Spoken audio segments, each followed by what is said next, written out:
But for now, it's case dismissed against James Comey as a federal judge rules the interim U.S. attorney who accused him of lying to Congress was not legally appointed to bring the charges to a grand jury. In a reaction video, Comey says the prosecution was based on malevolence and incompetence. This case mattered to me personally, obviously, but it matters most because a message has to be sent that the President of the United States cannot use the Department of Justice to target his political enemies. A White House spokeswoman Caroline Leavitt just telling Fox, "We believe the attorney in this case, Lindsay Halligan, is not only extremely qualified for this position, but she was in fact legally appointed. And I know the Department of Justice will be appealing this in very short order. So maybe James Comey should pump the brakes on his victory lap." The same judge tossing out a mortgage fraud case today against New York Attorney General Letitia James. Leavitt also just telling Fox the White House supports a Pentagon investigation of Democratic Senator Mark Kelly, a former Navy captain who could be recalled to active duty for possible prosecution.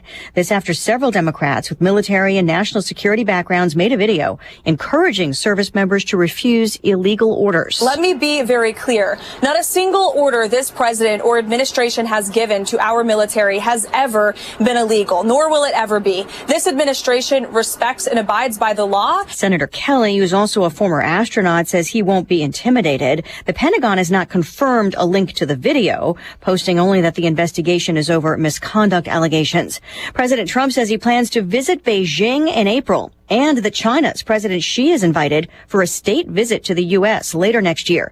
This after a call between the two leaders earlier today on multiple topics, including trade. Wall Street rallies, the Dow up 202 at the bell. America is listening to Fox News.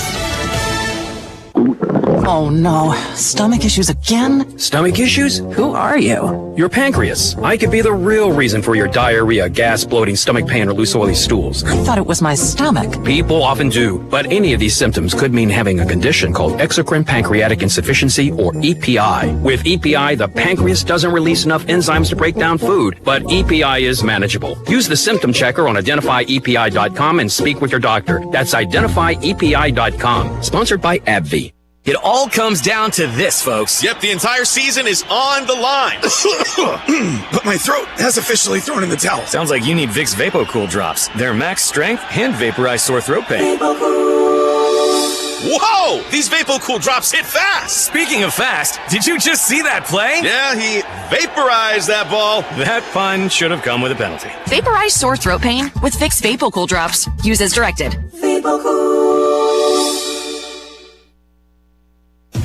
Air travel facing its first test since the government shutdown ended, with Thanksgiving records expected. Remember, we saw all those cancellations and delays during that time because air traffic controllers weren't showing up to work in their normal numbers. They are now, and Secretary Sean Duffy has this message for people who are hesitant to fly this Thanksgiving travel period. Our priority is your safety, and it's always been our priority.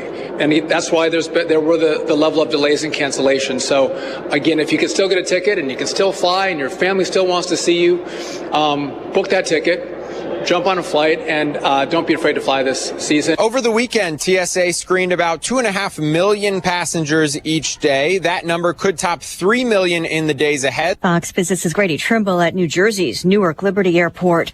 A new strategic partnership aimed at helping more people. Beast Philanthropy, the charitable organization launched by Mr. Beast founder Jimmy Donaldson, who's known for engaging young people, teaming up with the Rockefeller Foundation, which for more than a century has used its resources to help tackle global problems. There's no decision yet on the issues they plan to work on together. President Trump set to sign an executive order on artificial intelligence, possibly involving a partnership with AI companies. This executive order could build upon the announcement of a partnership between Dell and the Trump administration announced over the summer. Dell agreed to help the Department of Energy build a supercomputer. That system coming online in 2026. Should the Department of Energy be able to marry that computer with artificial intelligence, the outcome could be limitless. Fox Business's Edward Lawrence at the White House. This as the administration looks to help the U.S. stay at the forefront of AI development. Again, recapping stocks, the Dow up more than 200, the NASDAQ up nearly 600, and the S&P gains more than 1% to begin a short week of trading. And Lisa Brady, Fox News. The Drive with Curtis Allen and Evan Stone on ESPN 93.5. You think football is still fun? Yes. Sir. Yes, no. No? Sir, well, it was fun. Not anymore, though, is it? Is it? No, not by No, it's not fun anymore. Not even a little bit. Wrong-o.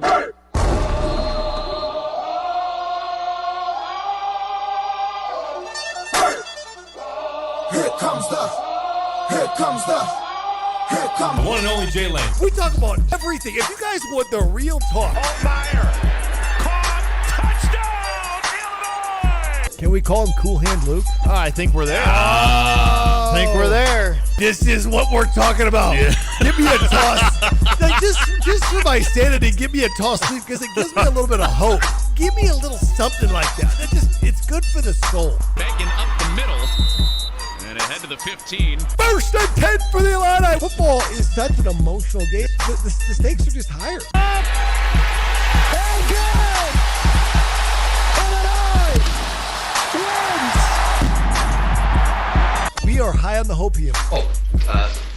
One other thing. I love the war chant. Do it. Do it. Do it.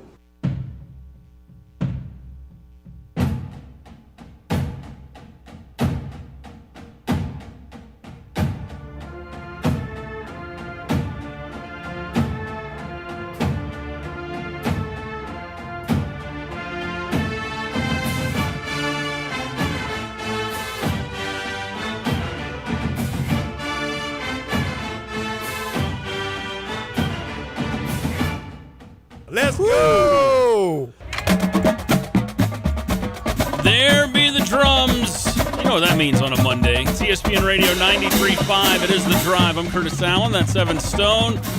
The All-American Jay Lehman in studio with us. Jay, make the pain stop from Saturday. Man, it's brutal. I mean, I will say this, and Brett said this at his press conference, the knee-jerk reactions between wins and losses create a little whiplash. Guys, we are the greatest team ever after we beat Rutgers in Maryland. We're back. We're trending upwards. Yeah. We're outside. Dark horse, dark horse. 2.5% chance for the playoff team. Now we are horrible. we are the worst team in the world. Like that's how Illinois fans are. There's Illini trauma. Remember, you're dealing with sports specific. I don't want to use the word abuse because that's a strong word, but there's a lot of trauma as an Illini fan. Yeah. And the knee-jerk reactions are real because it opens up these old wounds. But guys, that was the worst performance, not only of this year, but maybe the Brett Bielema era. I don't remember being that big of a favorite in a Big Ten game and laying an egg like it was Easter Sunday. Like, it was bad. It was really, really, really bad. I expected to see a lot of the stuff online about fire Aaron Henry or fire Bart Miller. I expected to see that, but I was seeing, that's it. Done with Bielema stuff from Illini fans, which pump the brakes on that. Let's slow down on that mess. But to that point about the overreaction, where is the line? Where do you look at this, Jay, and go, okay, you got your butt kicked in all three phases versus burn it down? Well, first of all, why would you fire a coach who just set the record for the most wins in the first 5 seasons? There you go. That right there is you are just about. You have a very microscope view rather than a telescope view. You're very zoomed in on like this one moment. You need to zoom out, okay? Mm-hmm. And the program is in infinitely better position than they were before Brett got here. Do you remember Tim Beckman? Do you remember Bill Cubitt? Do you remember Lovie Smith? Do you remember being out of every game, okay, in the Big Ten? Do you remember just hoping to complete a pass? I think what upsets me is that in all 3 phases, there was a demolition of this football team. And we saw that against Indiana, but Indiana is a top 2 team. Wisconsin is a 3-7 team with an offense that is garbage. That offense is like a JFL offense. Run the ball with power, lead, and counter. Quarterback kind of runs. You kind of dink and dunk with a quarterback who's not really good named Carter, who's like all of 5'11", and he's running around. And that team scored 27 points. Yes, I know you have all these different punts and everything that happened. That's a whole nother thing. And you still got beat by them, and your offensive line didn't give your best player a chance. They got teed off on by that D-line. So from Wisconsin. So it's just bad ball all around. Worst loss, I think, in the Brett Bielema era. And the worst thing is I didn't see any swagger. Defensively, And I know it's easy to say that when you're losing. It's like there's no swagger because you kind of feed off each other. But it just felt like Wisconsin was ready to play, and we were not. Here's the thing: is there's not a lot that UT Rio Grande really makes me nervous about, and I think we handled tonight's game quite easily. I see what you did. You're moving on to basketball now. I see what you did there. Do we? Oh, we have to talk about this weekend. Wow. Okay. Fine. Wow. No, let's do it. I will say that talk. back in the day, the legendary Lauren Tate, after about October 5th, he never showed up to football practice. he's like, when is Midnight Madness? I want to go watch the number one team in the country, D Brown. No, I was there with D Brown and Darren. That was like my era. So it's like you talk about the juxtaposition of bad to good. You're like, yeah, I get it. I get it, Lauren. But I will stand by this. I still think the 2007 team would even beat the 2022 team for Illinois. I still think it's the best team since then. I don't think we've been beat yet.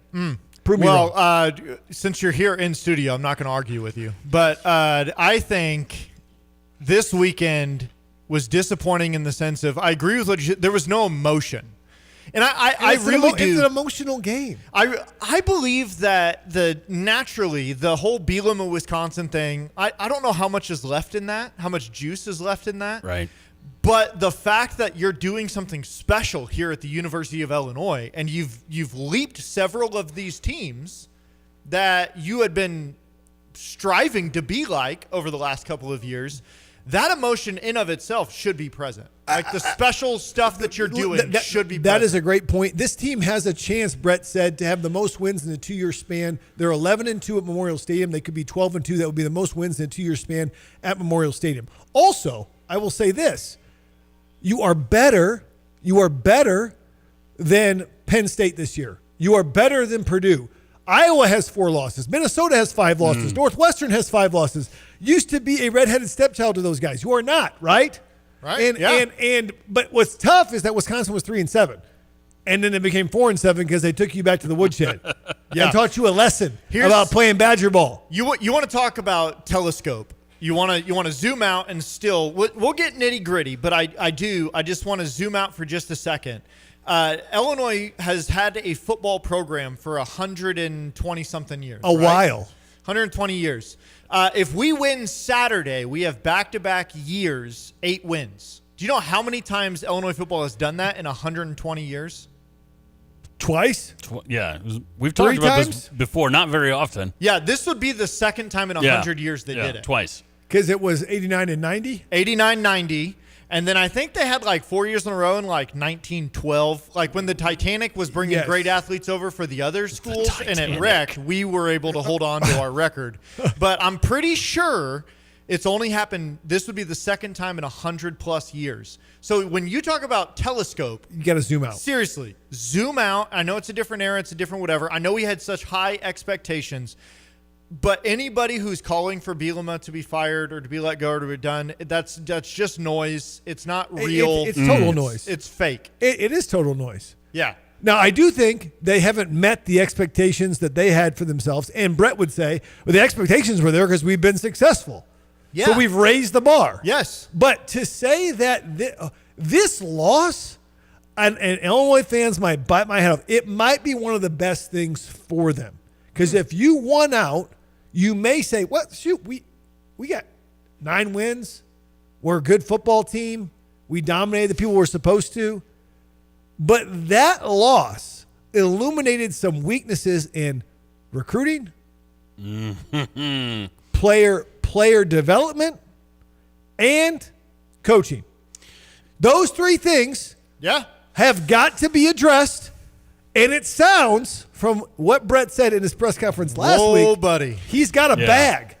He's got a bag of money. I don't know if it's from a Larry Geese-sized bag, if it's a Shad Khan, or if it's a Curtis J. and Evan bag, which we can get some Halloween candy, right? That's bad. I'm not sure what it is, but he got a bag to go get some talent. Says that he feels more capable, I'm paraphrasing, to go out and get the players he needs to win here than any other time, and Josh Whitman has equipped him with that. And the presence of high expectations is the proof of success. And so the fact that we came into this year with high expectations is proof of what Coach B has done with this program. Now, like you're saying, it's very clear on the drawing board of where the holes are, that if we truly want to make that next step, this is what needs to be fixed. You've got this great. spot, that spot, you got your offensive line, your defense scheme, quarterback obviously is going to need to get filled, but somebody like what I saw in the receiver room last night also is nobody that could just take the top off of a defense. I didn't see anybody in the backfield that was willing to create and make a play. And so you've got a lot of teaching points, both athlete-wise and coach-wise, that I trust Coach Bielema to figure it out. So I will say this. I think if I look at in order, here's the strength of the Illinois football team by position. I think quarterback is number one. I think actually receiver, even though we don't have a true deep threat. Hank Beatty's pretty good. Hudson Clement's good. Bowick, when he wants to, can, if he's in there enough, can sometimes take it up. They got sure hands. These guys don't drop the ball. And Luke throws a catchable ball. Yeah. And then number three, I'd say the D-line, because the D-line made some plays. Our back seven was bad. Gabe played well. Gabe is number 2 all-time in sacks. Okay? Yeah. I know people like to drink the haterade on Gabe.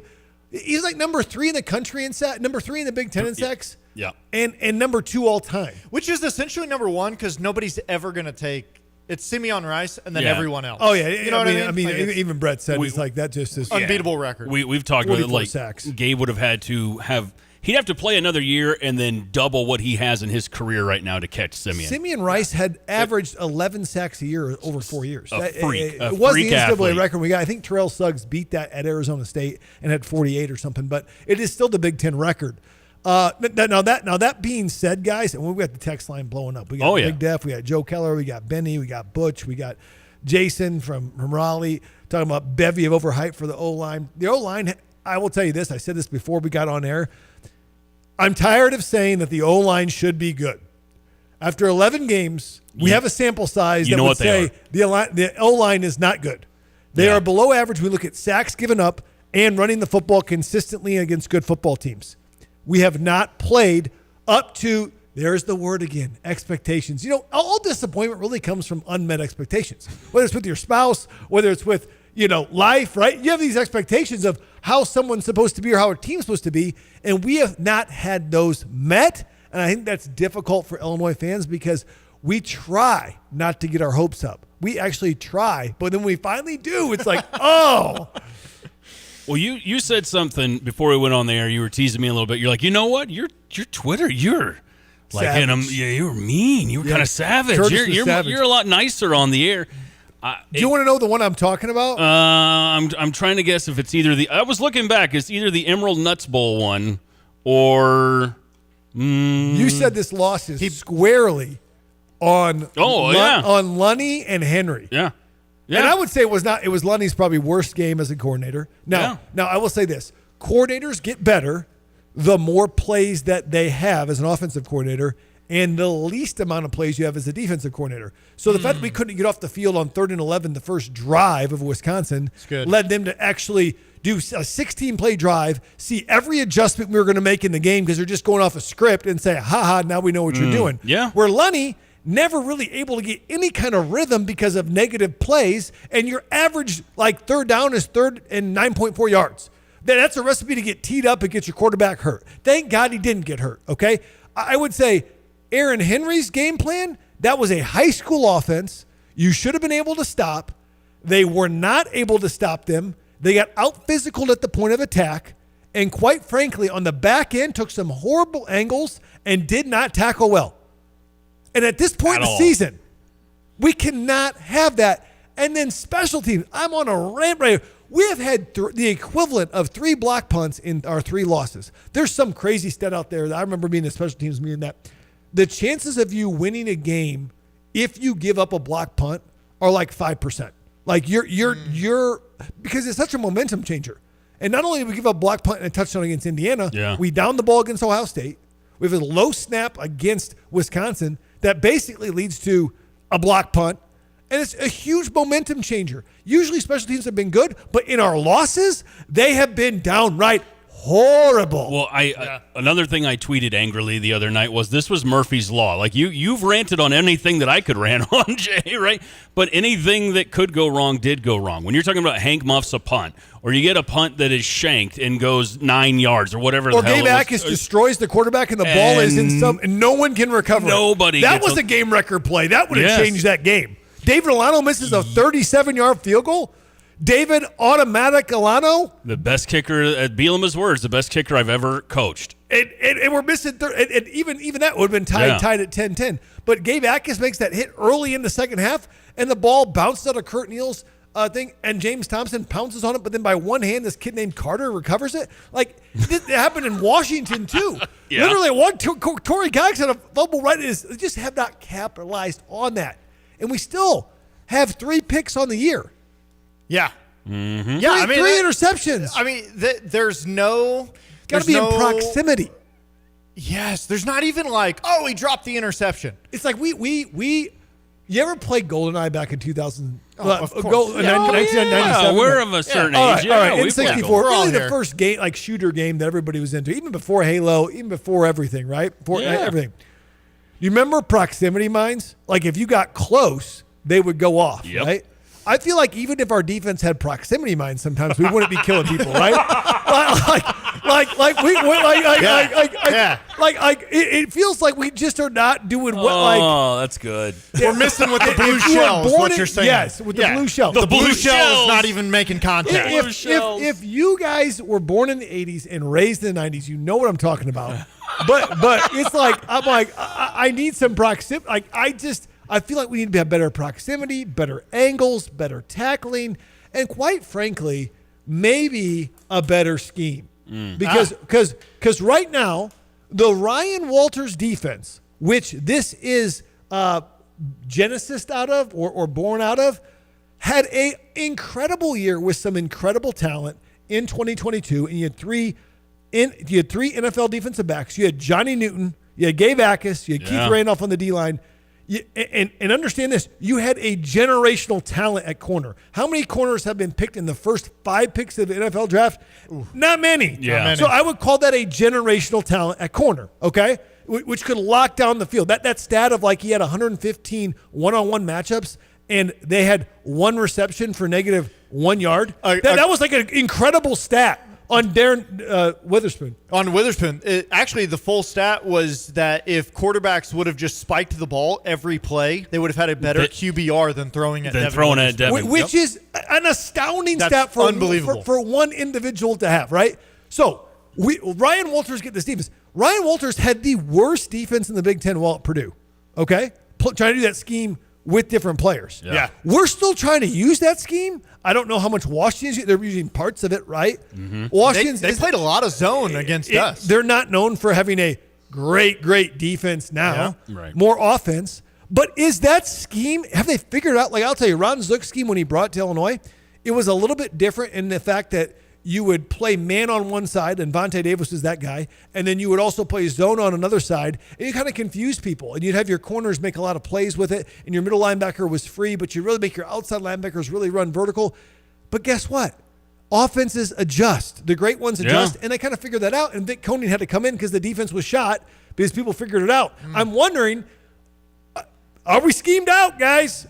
Do we need to get some fresh ideas in there, especially using some of your best players? That's a great point, especially when you talk about some of the stuff that has clearly been limited or exposed over the course of the season. And what scheming can you do if the O-line is what it is? You know what I mean? Like, what? Sure. If you're Barry Lunny, how do you adjust your rushing attack? So now we're talking offense. I was talking defense. Well, let's go. I'm using that as the example. Let's go to offense. Yeah. Here's the thing. Your offense, if your offensive line doesn't block, nothing works. And they're batting balls down and stuff. But I would at least like to see this. Luke's mobile, so you use him in the run game. You did that. That's great. Yeah. But move the pocket a little bit. Give me a little bootleg. Give me a little sprint out. You can't protect him. Move the pocket. Hey, I want some quick screen game. A 5-yard out. Quickly. Get the ball to Beatty. Get the ball to the running backs. If Fagan can't block, if Khalil Valentine can't block, put him in the flat so somebody at least has to cover him. Okay? Yeah. Do some different things. But if you can't run the ball, you're going to be in a world of trouble in the Big Ten. Yeah. It all starts with, can I run the ball and can I stop the run? As simple as that is. They did that better. They won the football game. You will very rarely see a team that gets outrushed and can't run the ball themselves win a football game. Yeah. It ain't going to happen. Unless it's 2000 St. Louis Rams. Oh, that was the greatest still show on turf in Marshall That was Falls. a lot of, yeah. I love all of that. And then our guy from Muhammad texts in, other than that, how was the play, Miss Lincoln? Oh, too soon for Abraham Lincoln. Get jokes. out of here. There is a stat that I figured out before we take this break. I decided there was something I said last week. I felt uncomfortable about this. Oh. I felt uncomfortable. You were up at night saying, I went on air live and said this. That I want to take Well, back. here's the thing. There's two things. Was it the Iowa being ranked and they really weren't ranked? That thing? Yeah, there was that thing. And then I did say on Friday that Wisconsin sucks at football, which I do think they suck at football. But this wasn't a Disney movie that they weren't going to break out into song and all of a sudden be good at football and everything was going to get figured out. Well, they got the choreography figured out this past week. They did break out in some lyrics and got some rhymes because they beat our tail. But the other thing I felt uncomfortable, I was wondering how many road night games has Coach B won at Illinois? When he goes on the road and it's a night game. How many have they even played? I mean, that was something he even talked about last week. I didn't mean to cut you off, Evan. They played 6. Yeah. He's 1-5. Yeah. I mean, he talked about that last week in his presser. They didn't beat Indiana and they didn't beat Wisconsin. They've lost to Indiana twice. They've lost to Wisconsin. They've lost to Kansas. They've lost to Penn State night games. They beat Nebraska in overtime last year. Kansas was a nightmare at night. Yeah. Wow, that was the thing of nightmares. So they beat Kansas at home at night. Those are What? They beat Kansas at home at night though last year, but 2 years ago. home. Yes. So if they go on the road and play at night, it has not ended well for Coach B teams. What they do during the day out of town. What's happening? Because his road daytime record is pretty decent. Just saying. That's all I got right now. I mean, here's I don't know what to do with it. We are all looking for different reasons, and there's no reason to say this is a sinking ship. It's not. Yes. But perspective. But yeah, you do need to make some shifts defensively to get you're not so you're trying to be a top 6 or 7 Big Ten team with a top 15 in the Big Ten defense, right? That's the truth. You have a quarterback who's probably a top 5 quarterback in the Big Ten, got a lot of moxie, one tough dude, really good at what he does. Yep. But you're going to not be able to fully appreciate all the wins he could have got you because your offensive line has not played up to what your expectations are, and your defense hasn't won you games. 217-359-2255. Jay mentioned this a moment ago. We've got a ton of texts, so I promise we're going to get to all of them. But before we do that. All of them? Oh, yeah. Even the one here from Marie in Rantoul, which I think she just entered a contest to win something. She probably doesn't want to talk to us. But we'll get to that one, too. Before we get to any of that, we got to talk about our fine sponsors that are ranting along with us, Jay. We really do. We still want to talk about CEFCU because CEFCU, CEFCU.com, they are a credit union, not a bank. Better, guys. They're auto, home, and commercial lines of credit and loans. I just got an auto loan with them, but we're still trying to see if they would tap into NIL loans so Illinois can really go multiply their bag using leverage to get the big dogs. A&R Mechanical, man, they have the bones of the operation at the Smith Center. They help make that. They help do the State Farm Center, the Memorial Stadium Edition, design, build, maintain. For over 100 years in Champaign County, it's been A&R Mechanical. Dick Van Dyke Appliance World, home of the free 10-year protection plan. And, of course, Long Branch Steakhouse, home of the famous fried pickles, located in beautiful downtown eclectic Gifford. And tell Donnie we sent you. All right, more with Jay Lehman coming up after we catch this break. On the drive, there's a quote that came out of the post-gamer with Bielema. I'm sure you guys have heard it, but for folks that haven't, it kind of raised a couple of red flags about the future of Aaron Henry. I want to get your reaction, Jay Lehman. Dude, the teases that you have. I've been doing this a long time, sir. Teasing and tweeting. That's what I do. It's next on the drive. Get the roof your home deserves by Roof Doctors, your residential roofing specialist that has always offered the best warranties in the industry, like our non-prorated 50-year warranty. Our customers love that we are family-owned and locally operated. We make our customer needs our top priority. With over 30 years experience and the best customer service, give Roof Doctors a call today for your free estimate at 328-7529. In your community and for your community, Roof Doctors. Body and Soul in Savoy, celebrating 46 years of serving the community as you get up to 20% off top quality shoes and gear. The Customer Appreciation Sale starts Wednesday, November 26th from 9 to 6. Everyone's off for Thanksgiving. Black Friday, 9 to 6. Small Business Saturday, 9 to 5. Sunday, November 30th from noon to 5. And Monday, December 1st from 9 a.m. to 6 p.m. Visit Body and Soul at Route 45 and Curtis Road in Savoy. Simply the best at what they do. Let your local Farmers Insurance agent Michael Rumsey put his experience to work for you. Michael Rumsey proudly serves Champaign County families and businesses and is ready to review your existing policies or provide a no-obligation quote today. Call Michael Rumsey at 217-363-3030 to get smarter about your insurance. Again, that's Michael Rumsey at 217-363-3030. We know a thing or two because we've seen a thing or two. We are farmers. Bum, bum, bum, bum, bum, bum. Underwritten by Farmers Truck Fire Insurance Exchanges and Affiliates. Products not available in every state. Sarah Champagne's been Quattrone on keeping his employees. It's got to be the place to work. We have to pay the best. We have to treat people the best. Some of the guys wanted to order pizza the other day. Well, we bought 30 Papa Del's pizzas. BMW had the best month they've ever had. They said, can we have a cookout? Saturday, I cooked like 50 ribeye steaks. And they were expecting like cheeseburgers, burgers and hot dogs and stuff. Like, if I'm eating steak, you're eating steak. We both eat steak, we both eat hamburger. Learn more at sarahchampagne.com. Join Stevie J Broadcasting in supporting people living a rich and meaningful life with DSC's Tree of Hope campaign going on now. Each holiday season, a wish list is put together. And if you would like to be someone's secret Santa and pledge to shop and give before December 10th, head to the website at dsc-illinois.org for all the details on how to give, where the list has been provided to give you a meaningful way to make a direct and personal impact. Provide a present or light a bulb on the DSC Tree of Hope on display at Market View and North Prospect to make the season bright. Plus, you can raise a little hope with a special beer release from Triptych Brewing to support DSC's Tree of Hope campaign. Wednesday, December 3rd at Bunny's Tavern between 4:30 and 6:30. 121 West Water Street in downtown Urbana. Learn more about assisting over 1,200 people in our community with disabilities at dsc-illinois.org. Pia's Sports Bar and Grill has your NFL ticket with up to 6 live games in each of the time slots, plus $5 Crown drinks, $4 Miller Lite 22-ounce drafts, and 16-ounce cans. Make plans on Black Friday, November 28th, to take a break from shopping local to watch the 2 p.m. Bears-Eagles game with a chance to win Bears tickets, koozies, or a jersey. There's also great specials and prizes with the Illini football team away games. So watch with fellow fans at Pia's, 1609 West Springfield Avenue. Calling all Honeycrisp apple lovers. Your Honeycrisp are ready at Curtis Orchard. That's right, it's Honeycrisp season, which means you can get them at Curtis Orchard now until we close in late December. Of course, we have all your other favorites too. Donuts, pies and fritters, apples, produce, cider, and gifts. It's all here waiting for you to enjoy during your next trip to Curtis Orchard. Visit us at curtisorchard.com or follow on Facebook to find out what else is in season right now.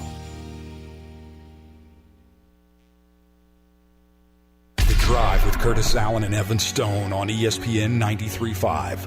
Got a little play action, another one of that eye candy, and it's Vinny Anthony who will take the rock and take it for 6. Touchdown, Wisconsin. 47-yard attempt. And Fakos puts that right down the pipes. Carter Smith, handoff goes to Gary on Dupree. He's got a hole. Dupree, let's step back. Dupree, Green in front, getting some blocks downfield. Gary on Dupree will score. Touchdown, Wisconsin. Darion Dupree gets it from center.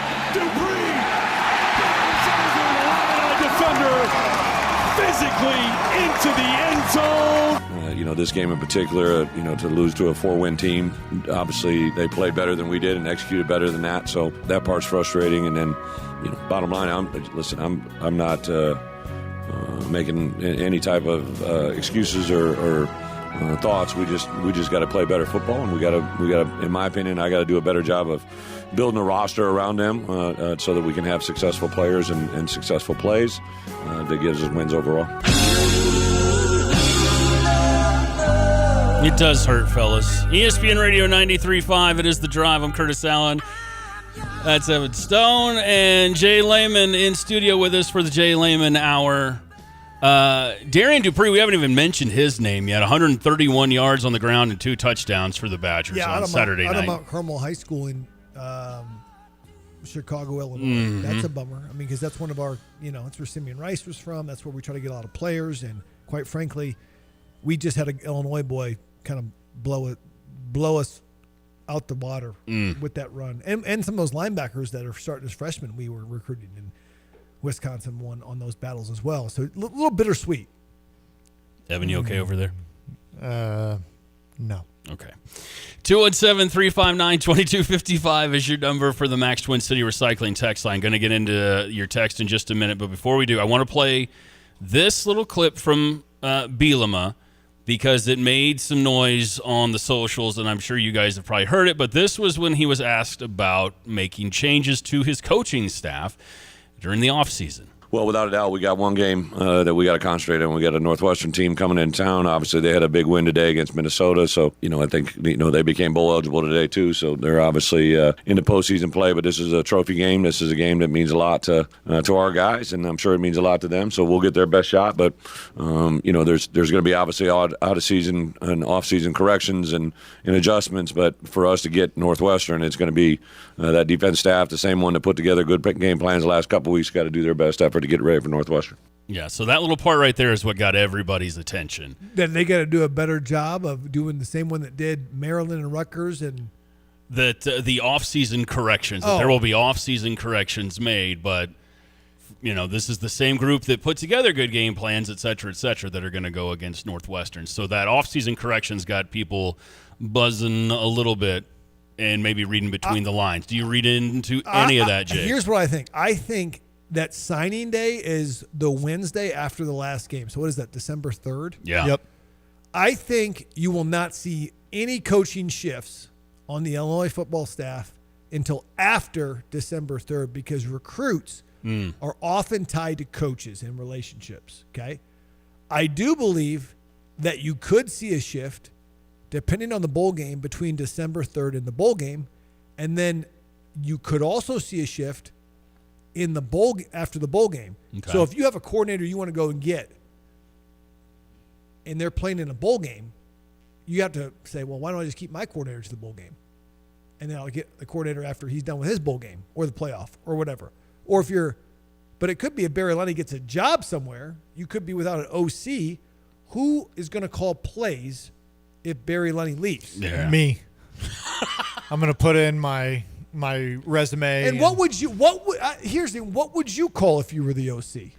I would call. And let's say the bowl game, you have all your got everybody. Everybody's in because that won't happen. But everybody's in. Everybody's in. Well, once they figure out I'm calling plays, they're gonna be like, "Oh, heck yeah, Evan, okay. I'm in."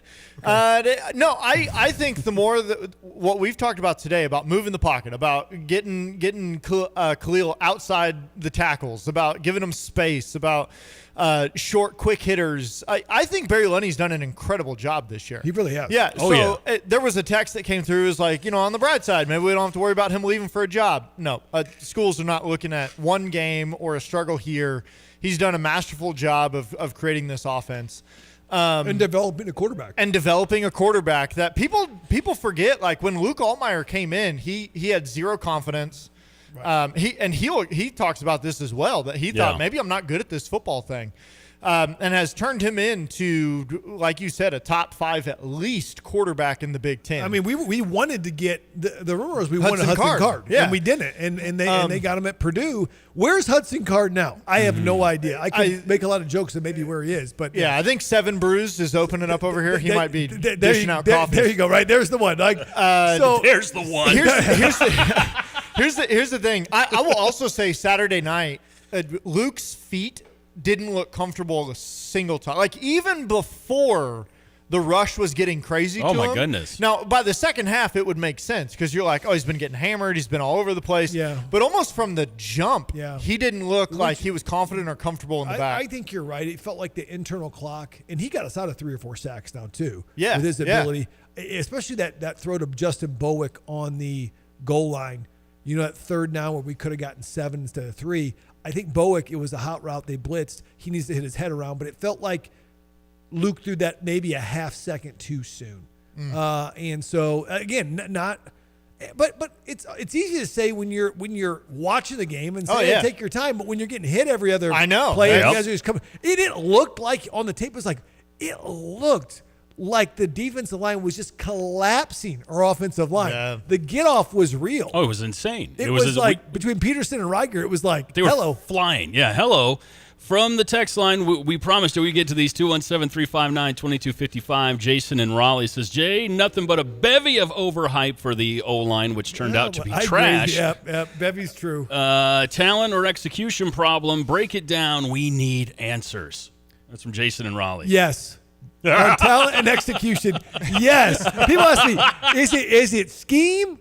Do we need a different dream? I would say yes, a little bit. But offensively, we scored over 30 points. We've averaged over 30 points a game. Yeah. We've got a good scheme offensively. So don't like, no, we got to do all this. We got to do all that. I think we could add a couple things, but I think we're limited because we don't have two tight ends we really trust to be out there. And you can't run 12 personnel and run big boy ball. We don't have a fullback. I haven't been overly impressed with the running backs, but Hayden Fagan's got like 6 carries the last 2 games. Guy needs more carries. Yeah. He is the guy that you want to have him have 10-plus carries going into the fourth quarter as he's just like leaning on people and wearing on people. I would like to see Caden Fagan break a tackle, though. And not get tripped up. I mean, here's the thing. The beautiful thing about Caden is that he falls forward every single time. Like, he's always going to get you a couple extra yards because he falls forward. The thing that frustrates me is he's always falling. Like, there's not a lot of tackles broken. I do, though, like, I want to slow people down again. To say our offensive line is trash, I think is way too far. I'm not saying they're trash. No, the texter was, and okay. I think that's way too far. Because, like you said, we've averaged more points per game this year than we have in multiple. They're a good offensive line. The pass protection's been good in most games. Yes, the pass protection has been good. This was an awful game. I think the offensive line themselves would look at you and say, "We played terrible." Yeah, I think it was. This was an awful game. We played terrible. But as a whole, this offense has been really good this year. Really good. One of the best. You know how many times we scored over 30 points a game in the last 25 years, and we were averaging over 30 going into this? I think it's like twice. Hello, right? So I believe that we've had some good things going. I don't think we're great at getting push up the middle, okay? I think J.C. Davis is a better pass blocker than maybe a run blocker. Sometimes he struggled against Peterson from Wisconsin. Melvin Priestley didn't play all that bad, but lost his temper late and got 2 personal fouls in 3 plays, or unsportsmanlike conduct. We can't have that nonsense. And so I would say this: be careful what you wish for with replacing the whole line. We'll see that next year how that goes. Right. But I would say I would rank our O-line somewhere in between 10 and 15 in the Big Ten. Joe on the text line. Hey, Evan, Curtis, Jay. Wisconsin boat raced us. We are going to lose to Northwestern. Brett needs to make adjustments on the coaching staff. Jay, can you please go coach the defense like you should have in 2020? Oh, I thought about that at one point, guys, but the coaching has passed me by. I'm a man. I'm 40. And I actually think Brett has got a bevy of coaching candidates you can put there. I mean, here's some ideas. What about Jim Leonard? What about Justin Wilcox, who just got fired from Cal? Well, I mean, Jim Leonard was one of the hot names after Beckman was gone. It was, Bielema, Leonard, and a couple others. So that would be, if Jim Leonard came back here, that would be the beyond grand slam walk-off homer. I don't think it's not happening. I would be shocked if he left the NFL to come back here to be a coordinator. But Justin Wilcox is very fascinating. He's had some time at Wisconsin, not under Brett. Under Brett. He was with Paul Christ, but that'd be a fat. And here's the thing: Brett's going to kick all the tires. You know who's not walking through that door? Brett's children to coach positions on the team. That's where in 2020 you were maybe needed. Oh yes, because we were just hiring kids. Oh yes, because Levy was hiring your son to play. To coach linebackers, yes. But that's not happening with Brett. We don't need, he's going to fill these positions if positions need to be filled. That's a big asterisk right there. And he's going to go out and find the best fit. Yeah. You got to believe that. And he's going to have money to compensate them. And you have something that very few programs can pitch. Hey, I'm signed until 2031. I've won more games in the past 5 years than anybody. I ain't going anywhere. And I develop head coaches. Yeah. Did you see Barry Lunny? There Did you see Ryan Walters? Did you see Dave Doran? Did you see all these guys that he's done? There you go. Yep. So I really believe Paul Christ. Who's the guy that coaches at Northern? Doran? Thomas Hacken? No, he's a running back. Was Dave Doran under him too? Yes. Yeah. Yeah. Dave he was Doran at Northern for a while. Yes. Chris Ash was at Rutgers. All he does is make head coaches. He makes a lot of head coaches. Now, he can't hold all your hands when you get the job, but he's going to get you the job. He'll get you the job. Yeah. I just, if you're saying right now, based on what happened last week, that we're going to lose to Northwestern, I just need you to woo-saw, rub your earlobes a little bit. You're going to be okay. Everything's going to be fine. I do think we shouldn't be favored, though. I think we should be favored. I think 7 points is a lot. The way that Northwestern's been playing compared to how we played last week. That's a team on the ascension right now. But you they could really argue are. we were on the ascension with Rutgers and Maryland. Yeah. But they played better competition with Michigan and Minnesota. And Michigan took a last-second field goal to beat them. Now, I don't think Michigan's great. I don't think Michigan's that good. But they can run the football. I don't know if I'm buying that. But that's me. Jeff on the text line, Jeff Keith. Last thing on my mind is we rushed for 50 yards, 50 bleeping yards. Caden Fagan cannot pass block. Your thoughts, Jay? He had some issues where he was supposed to chip and then go out for a route. He really did neither well. He also did not help. I believe it was Tanner Arkin on the edge. He stepped up instead of knowing where that rusher was. It was Tanner. Going. Yep. Yeah. And that was bad. Yeah. You've got to block. Here's what I would say about Caden Fagan. I really want him to get moved to H-back. I want to have another tight end, and I want to give Caden Fagan's carries, much like we give Jordan Anderson carries sometimes too. You can still give him carries and get a Khalil Valentine on the field with him, and then have Hudson Clement out there and Beatty out there. I'm talking this year. I just think there's more innovative ways to use a body like that, and he's a very good receiver. In fact, some of his best plays are pass plays. Got good hands. I don't know, guys. Again, I'm not the coach. There's a lot of stuff to fix, but I want to say this. The trajectory of Illinois football is still in a good place. But we do get hyper-focused on what happened this week. For the good and for the bad. You're never as good as you seem, and you're never as bad as you seem. That's a good rule in life. Yep. Father used to tell me all the time, it's never as bad as you think, never as good as you think. 217-359-2255. Here's one from Kevin in Tolono by way of Oklahoma. He says, gents, happy to be listening live instead of on the podcast as I'm in town for the holiday. I was curious why we didn't stack the box and play press man. Is it that hard to change this late in the season? Well, Kevin, we actually did that on the 84-yard run. I was about to say. We actually did stack the box. Yeah. And you had a safety and a linebacker get stuck in the hole and take an awful pursuit angle. You had Matthew Bailey and you had James Kreutz. You had Matthew Bailey really take bad steps and then was on the wrong shoulder of the defender and couldn't come off in time, who actually played a good game. But you had a free defender to make the tackle in Matt Rusetich, and he didn't make the tackle. I think the coaching staff, and maybe this is every coaching staff, maybe thought that some of their depth was better than it actually was once they faced big-time competition. So I'll give Tanner Heckel, for example. I thought he played really well at Duke. Had a pick, had a forced fumble. That was in a reserve role, kind of spotting Xavier Scott. He was not ready to be an every-down nickel in the Big Ten. Mac Rusetich, I thought that the 3M package of Mac, Miles, and Matt Bailey could be a three-headed monster. I'm not sure Rusetich is ready to be an every-down guy. And I will say this out of love because I was not ready to be an every-down linebacker as a freshman sophomore, but there was nobody else there to play. And I looked really, really bad. And I had fans just like me, just like you guys, like, we got to replace this guy. This guy sucks. And so there is room for development, but I think there's less room for development in the transfer portal era, number one. And when you're in year 5 of a program. We were in year 1 of Coach Zook. And you're like, okay, he's the best guy we got. Throw him out there. Hopefully we'll recruit over him and beat him out. And every year I had to put my spot back, So except after my junior year. Finally, I earned a spot that I could keep. But Yeah, I think that's just the concept is if it's more NFL-like. If you can't help me this year, I've got to move on and pay somebody to come in now. To that point, that was something Bielema said a couple of weeks ago. This is the most NFL-like roster he's ever had, and what he meant by that is just what you said, Jay. Transfer portal, money being involved, these sort of things.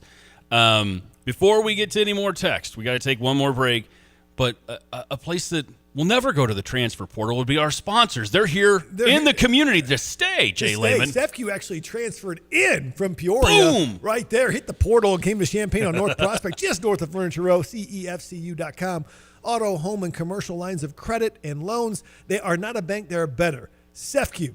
And, of course, A&R Mechanical, been around 100 years, guys. Design, build, maintain. A&R Mechanical, they also do residential work. Known for their great commercial work, but they also do residential work and can check your furnace as the weather starts to get colder. Supposedly, snow in the forecast for Saturday. Dick Van Dyke Appliance World, the home of the free 10-year protection plan located in Springfield, Decatur, Bloomington, and, of course, on North Neal in Champaign, right there at North Neal and I-74. Don't forget about the free 10-year protection plan.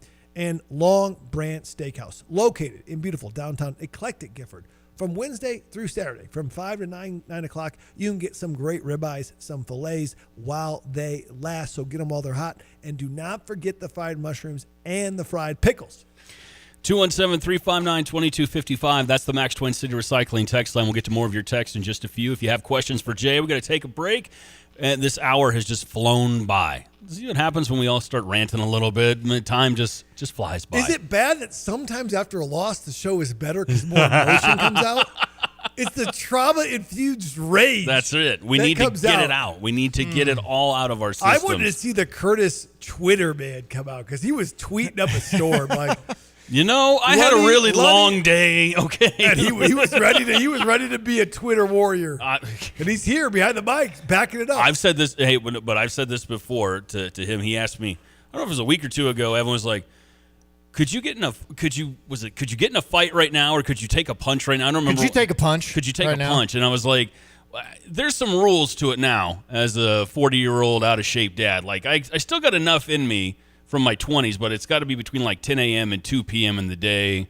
All right, Jay, I probably need to have some lunch or something. Otherwise, I'm going to be too tired or too cranky for any of that sort of rough stuff. But I will address one tweet and after this break, and more of your text next on The Drive. I'm living under a cloud. I don't get out of bed. It started with my washing machine breaking down. I called a one guy in a truck repair service. Took them a week to show up. My condition worsened when the repairman ordered the wrong part. Things got really bad. Had to go to the laundromat. I knew I hit rock bottom. Then I found Dick Van Dyke Appliance World. I'm Paul Reekin with Dick Van Dyke Appliance World. We have repair service clinically proven to be the fastest and most affordable in Champaign-Urbana. Side effects only come from not calling Dick Van Dyke Appliance World. These effects include personal frustration from failing to get laundry done, irritable spouse syndrome, and stinky athlete kids that can be noticed from across the house. Thanks to Dick Van Dyke Appliance World, my cloudy days at the laundromat are over. Let's say you decide not to repair the appliance. Like the repair is worse than I thought? If you decline the repair, you get $50 off a new appliance purchase. Dick Van Dyke has me winning either way. I'm experiencing no side effects now, Paul. Wow! Dick Van Dyke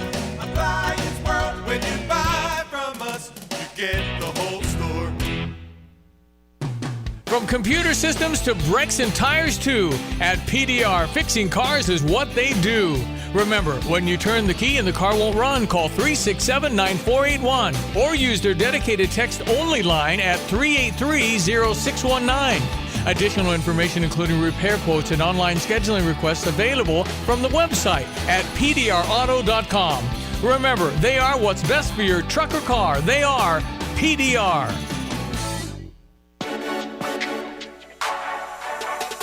At Carpet Weavers Flooring and Furniture Gallery, we're flooring people with amazing service, great design advice, and unbeatable selection and the best prices in town. It's the perfect time to update your home with waterproof flooring, carpet, hardwood, tile, and more. Then complete your rooms by shopping our incredible selection of furniture and accessories. We also offer great financing options.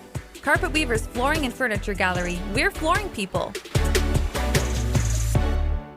The fastest lawnmowers Dixie Chopper dedicated diesel might have a couple left, not many. There's not very many. They're going for awesome prices. If somebody wants to make an offer on one, we're more than happy to entertain it, and if it's in the ballpark, we'll get it worked out. Wow, that's amazing. I know somebody heard us talking and went in last week or two and was excited because of the deal he got. About 2 weeks ago, and then they picked it up, I believe, last week, and everything is good. Andy, it was a little bit dirty. It was actually one of the low-hour trades that we had, and Andy would not let that thing go out dirty, so he made them wait a couple of days so he could get it cleaned up and washed up good. So. Well, somebody got a deal. I know that. There are deals to be had at Dedicated Diesel, Dixie Chopper. How would they reach you on the driving side and anything about the Dixie Chopper? They call Andy, I think. Yep, they can call Andy at 217-328-0562. Have a good one. Thank you. Tim Onstadt, Gale Ferrick Trucking, and Dedicated Diesel. Join Stevie J Broadcasting in supporting people living a rich and meaningful life with DSC's Tree of Hope campaign going on now. Each holiday season, a wish list is put together. And if you would like to be someone's secret Santa and pledge to shop and give before December 10th, head to the website at dsc-illinois.org for all the details on how to give, where the list has been provided to give you a meaningful way to make a direct and personal impact. Provide a present or light a bulb on the DSC Tree of Hope on display at Market View and North Prospect to make the season bright. Plus, you can raise a little hope with a special beer release from Triptych Brewing to support DSC's Tree of Hope campaign. Wednesday, December 3rd at Bunny's Tavern between 4:30 and 6:30. 121 West Water Street in downtown Urbana. Learn more about assisting over 1,200 people in our community with disabilities at dsc-illinois.org. The Drive with Curtis Allen and Evan Stone on ESPN 93.5. Back to throw against a four-man rush. Pressure to his left, and now he is swarmed. Down he goes. Ball popped out. Left shotgun snap. Altmaier looking. Pressure. Daryl Peterson gets home. Down goes Altmaier. It's Altmaier to throw. Here comes Reiger, and down goes Altmaier inside the 20-yard line. Snap. Badger sending for Altmaier. One bump under pressure, and down he goes. It's Daryl Peterson once again. Altmaier to throw. Pressure coming. It's Christian Allegro. Gets to the quarterback. Another sack for the Wisconsin defense. Altmaier taken down at the 46-yard line, Illinois territory. ESPN Radio 93.5. It is The Drive. I'm Curtis Allen. That is Evan Stone. Jay Lehman in studio for the Jay Lehman Hour. It has been a feisty one. Text still rolling in, and J1 here from Big Def. Pretty common theme on the Jay Lehman Hour throughout this season has been a lack of progression of the young guys and apparent regression of the veterans on the back end. He also said that he was a fan of 20 and 21 personnel to run the ball. Mm-hmm. So Big Def always insightful. He's our guy. We like Big Def. Happy anniversary, Big Def. Yeah, by the way, yeah, there was another text in there from him somewhere about like he missed most of the game because it was his anniversary, but didn't you have to kind of like, hey man, go do your anniversary? Hey, dude, turn the game off. There's nothing good happening by watching this game. Turn it off and go spend time with your wife. 217 says, I was here during Bob Blackman and Gary Moeller. I think that's a great season. That's the reverse trauma. That's like there's perspective. I've been in so much pain. This is like amazing. This is heaven. Yeah. I do believe you can have, with the high expectations, it's okay to not label this a great season. It's not a great season. It's not. It is in the grand perspective of Illini football. It's a good season. Yes. Like we are doing great things within this. But the season as a whole, to look at it with what you should have accomplished, what you ended up accomplishing, it's okay to say it's not a great season. I don't think Luke's sitting there thinking it's a great season. When we won that bowl game against South Carolina, and then we got some early commits from some big recruits, and then we retained a bunch of guys coming back, there was a hype train that Illinois could be a top 10 program. Yeah. We're not there yet, guys. Well, and to some of my rage tweeting that you've been teasing me about today, but I want to address a couple of them real quick because I want to address. Let me explain myself. No, it's not even that. It's not even that. I sent you some Disney Channel originals. Yeah, I did that. I didn't register with me. I was, I was watching Bad Boys Part 1, I think, when that movie came out. You sent me. So I made it. Someone was like, Oh, it was Scott and Terre Haute. He's like, disappointing. One of the few teams this year in the top 10 who were way overrated, fact. And I said, especially if you get beat by Northwestern next week, because you can hear the announcers in the Emerald Nuts Duct Tape Bowl saying, interesting fact, this 7-5 Illinois team was actually ranked number 9 in the country at one point this season. That's something that I was angry about, but that goes back to something that we had said here about a month ago.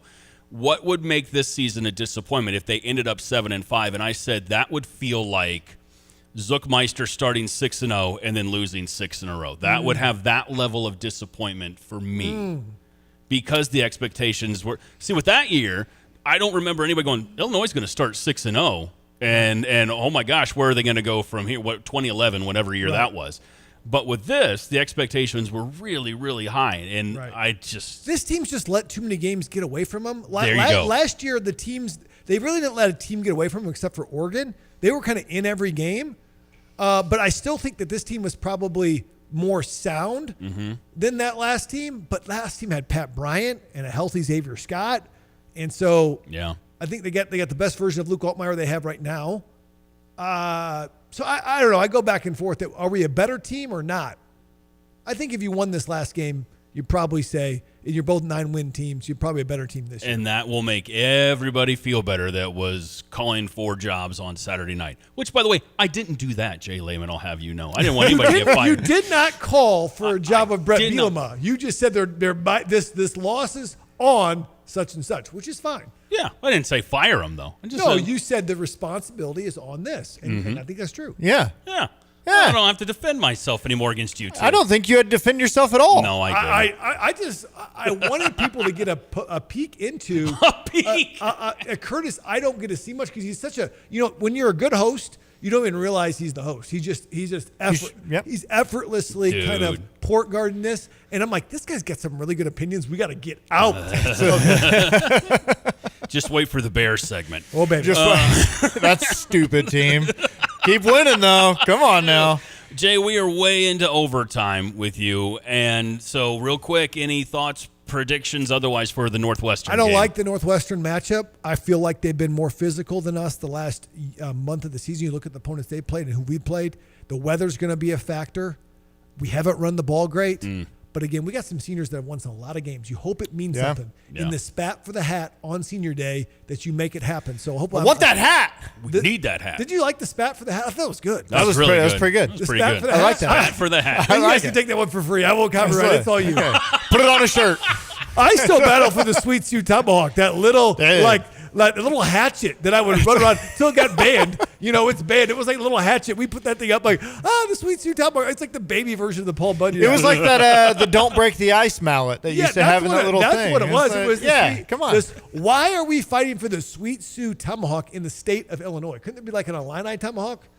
Well, that's a fair point. We're going to, we digress. But we digress. I want that hat. Need that hat. Spat for that. The hat would be better if it wasn't a big block, an actual hat that you went back and forth and you could put on. That's what I'm saying. Somebody wear it on their head every day. It would be amazing. There would be so many photo ops of that thing. The spat for the hat. They broke it last year, I'm pretty sure. They broke it? We broke the cannon this year. Did we? Yeah, we broke it off the base. The little tiny cannon. Talk about why we got these small, tiny trophies. Except for the Illibuck, which used to be a that live thing's turret. Massive. But not traded. But we don't get that one ever. Okay, there you go. I got that one. Let's go, baby. And he was on the live stream with that, too. I got Jay on camera going, I got that one. I got it. The last team to get the Illibuck. Woo! All right, Jay. Well, have a great Thanksgiving, man. Yeah, man. And thankful for you guys. And hopefully we have some good news next week. Yes, indeed. We will talk to you in a week. Happy Thanksgiving to you, sir. The great Jay Lehman will be back with more. It's The Drive. Pia's Sports Bar and Grill has your NFL ticket with up to 6 live games in each of the time slots, plus $5 crown drinks, $4 Miller Lite 22-ounce drafts, and 16-ounce cans. Make plans on Black Friday, November 28th, to take a break from shopping local to watch the 2 p.m. Bears-Eagles game with a chance to win Bears tickets, koozies, or a jersey. There's also great specials and prizes with the Illini football team away games. So watch with fellow fans at Pia's, 1609 West Springfield Avenue. Gale Frericks Trucking. Well, this is some of the most stressful times in the office for Beth and Donna, or they're under the pressure of making sure that every driver is home for Thanksgiving, which they do. We like our drivers, so we make it a paid holiday for them on Thanksgiving to be home. And, of course, we have to service the customers, so some drivers do have to leave, that weekend. Some of them even deliver on Friday, but everybody is home on Thursday. It's awesome. And you try as a rule to have your drivers, men and women, home on the weekends normally, right? That is the number one rule in operations is drivers are home every weekend, because if they don't have a good family life and good home time, quality home time, they're not going to be safe and productive when they're out on their job. It's a really great philosophy. It's a difficult job. Yeah, it is. Yeah. All good. Okay, Tim, how can people reach you guys? They can get me at TIMO@GFTLOG.com. Reach me at the office at 765-793-7131, extension 4. Are you tired of shivering in the winter? Look no further than your local heroes at ABC Heating and Air Conditioning. Hi, this is Gina inviting you to give us a call at 217-352-5400 to book your appointment to make sure your furnace is run safely and efficiently this winter. We've been proudly locally owned and operated and have been serving our community for over 50 years. ABC, always be comfortable. Call me 217-352-5400 to book your appointment today, or go to abcheatingandac.com. Christie Clinic has been helping patients win the fight against cancer for almost 90 years. The Charles W. Christie Cancer Center brings together a multidisciplinary team of providers who recommend and provide treatment options. Their team works together to fight cancer while helping reduce the side effects of treatment and maintain your well-being. A team built to act, a team ready to bring hope when you need it most. Learn more at cancer.christieclinic.com. Christie Clinic, focused on creating a healthier you. Hey, where are you headed? To Kelsey Furniture in Tuscola. What do they have there? What don't they have there? Living room furniture, benches, chests, love seats, sectionals, tables, bedroom sets, hutches, nightstands, end tables, cabinets, mirrors, stools, clocks, lamps, pillows, rugs, desks, media consoles, patio furniture, Tempur-Pedic mattresses, and more. So, everything. Yeah, probably could have just said that. Kelsey Furniture, quality for less. Sarah Champagne Managing Partner Ben Quattrone on why integrity is important at Sarah. We hire the person. The person makes the deal. The person makes the department. The person makes everyone around them treat people with courtesy and respect. If you have a quality human being, you can play any position, right? We're talking about sports. They can perform in any department, and I could teach someone a job, but I can't teach them to be a good person. Learn more at sarahchampagne.com. That's SERRA champagne.com. Hi, I'm Tyler Weaver, president of Carpet Weavers Flooring and Furniture Gallery. It's time to come home to Carpet Weavers. We don't want you to just like your new floors. We want you to love them. From waterproof floors and carpet to furnitures and design advice, we've got a team of experts on your side. We'll get you the best price and the best quality products. And complete your home with furniture and accessories. Buy it all with free financing too. Come home to Carpet Weavers, where floors, furniture, and family meet. Hi, this is Les Hovland with Philo Exchange Bank. At our banks, we know the hearts of our communities beat with the rhythm of agriculture. Ag lending continues to be something we've excelled at for over 140 years. To you, the farmer, your business has been built on trusted relationships. When it comes to your banking relationship, we want to be your trusted partner. Philo Exchange Bank, hometown community banking since 1883. Member FDIC, equal housing lender. Drive with Curtis Allen and Evan Stone on ESPN 93.5. It is The Drive, ESPN Radio 93.5. I'm Curtis Allen. That is Evan Stone. Big thanks to our guy, the one and only Jay Lehman, for joining us for a full hour. If you missed any of that, you can hear it again after 5 and also wherever you get your podcasts. Switch gears, though, sir. Let's talk some hoops. Hello. Whoa. Oh, that's right. Jay was here. So that means your mic changed back to what it used to be. Yeah. Too much change, man. Too much change going on. People asking about coaches getting fired and stuff. That's too much change. Too much. Especially during the holidays. Did you make it to State Farm Center on Saturday for Illinois versus Long Island University? I did. Mm-hmm. And honestly, the first half of that game Saturday was perfect. Yeah? I mean, it was just about, other than the first 4 minutes or so till that first media timeout was a little bit slow. But then after that, the team really picked it up. They were hustling, hitting shots, playing great defense, getting rebounds. Second half, it was really looking like, yeah, we got this in the bag. We're comfortable. We don't really have to do anything. And, Brad let him feel it. Well, I will be honest, and I know this will upset a few people in Illini country. I was not at the game. I planned on going to the game, had a kiddo that was under the weather, so I ended up staying home. And I'm too cheap to subscribe to Big Ten Plus yet, okay? I just haven't done it yet. That's fair. It's me and Uncle Lon. We're the Probably last okay. two people left that don't I have it Big either. Ten Plus yet. I don't have it. We talked about this all last week. It's expensive. It is expensive. They raised the price. Yeah, they keep doing that. Yeah. But I did catch some of Underwood's post-game presser, and boy, he had some moments where it let me know that there were times throughout that game he was not a happy man. And Jay just told us off air a minute ago, yeah, Brad was kind of letting his bench have it. Jay was at the game as well. You were there. So you gave me your overall take. Who stuck out to you? What did you think of Brandon Lee coming back in particular? Anything else that really jumped out to you at State Farm Center on Saturday? Well, I will say this. Long Island is not a really good basketball team in comparative to who we are, but I still believe that 40 points is a good win against a team like that. They went to Notre Dame and they lost by 20, and they went to Air Force and beat Air Force. Mm-hmm. They beat James Madison.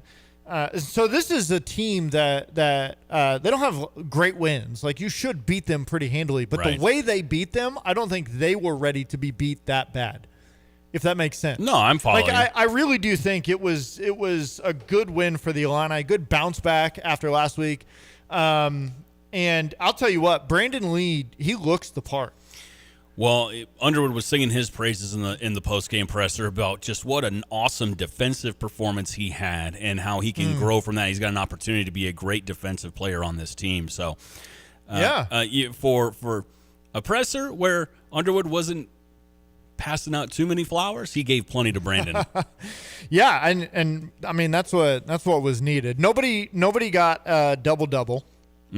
Which is, I really do think that's the stuff that Underwood's getting upset about.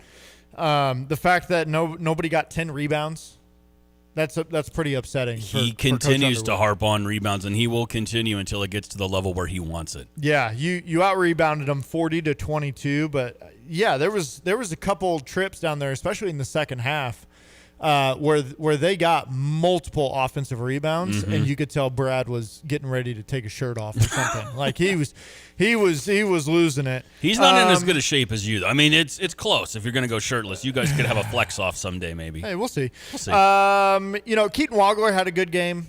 You're seeing him as a freshman that when he gets in these games where he can take over physically, he does take over.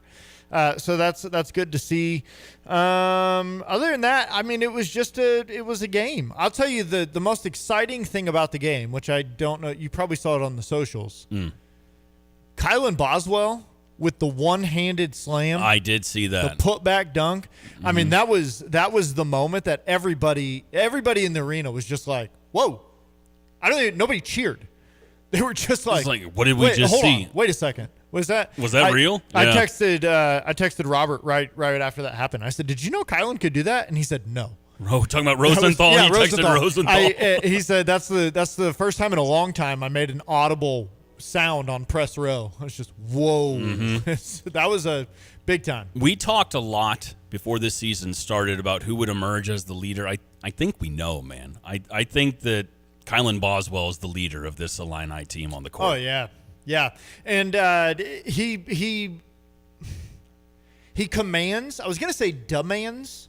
No, but he doesn't even demand respect on the floor. He commands it. Like, it's just, he doesn't have to do anything. People are drawn to him. When something goes on, now he's got the little tick of fixing his headband every time you foul against him or makes a hoop or gets immediately his hands. That's just a me thing. I probably noticed. But he goes to fix his Now I'm going to notice it, and I'll never not notice it. Thank you for that. Every time he pulls it down in the back.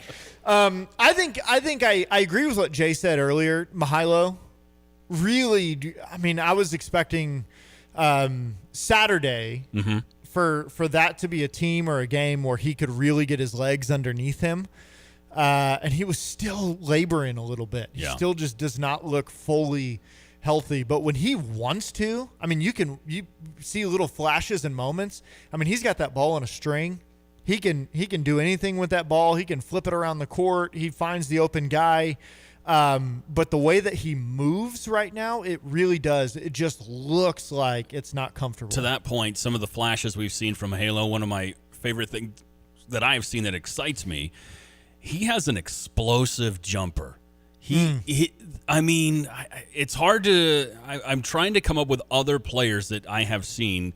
I remember back in the day, guy like Dennis Scott had this jumper where he just nailed threes all day long, right? And it looked smooth, but man, was it explosive! Like the ability to have a fastball, if that makes sense. Yeah, while you're taking a jump shot. He's got such a quick release. It's unbelievable. And when he hit that three in Chicago against Alabama, that's the shot I'm talking about. Top of the key, my goodness. Had the 7-footer on him, yeah. And he loads up, and the defender's just like, all right, cool, dope. And that ball is out so quick. Yeah.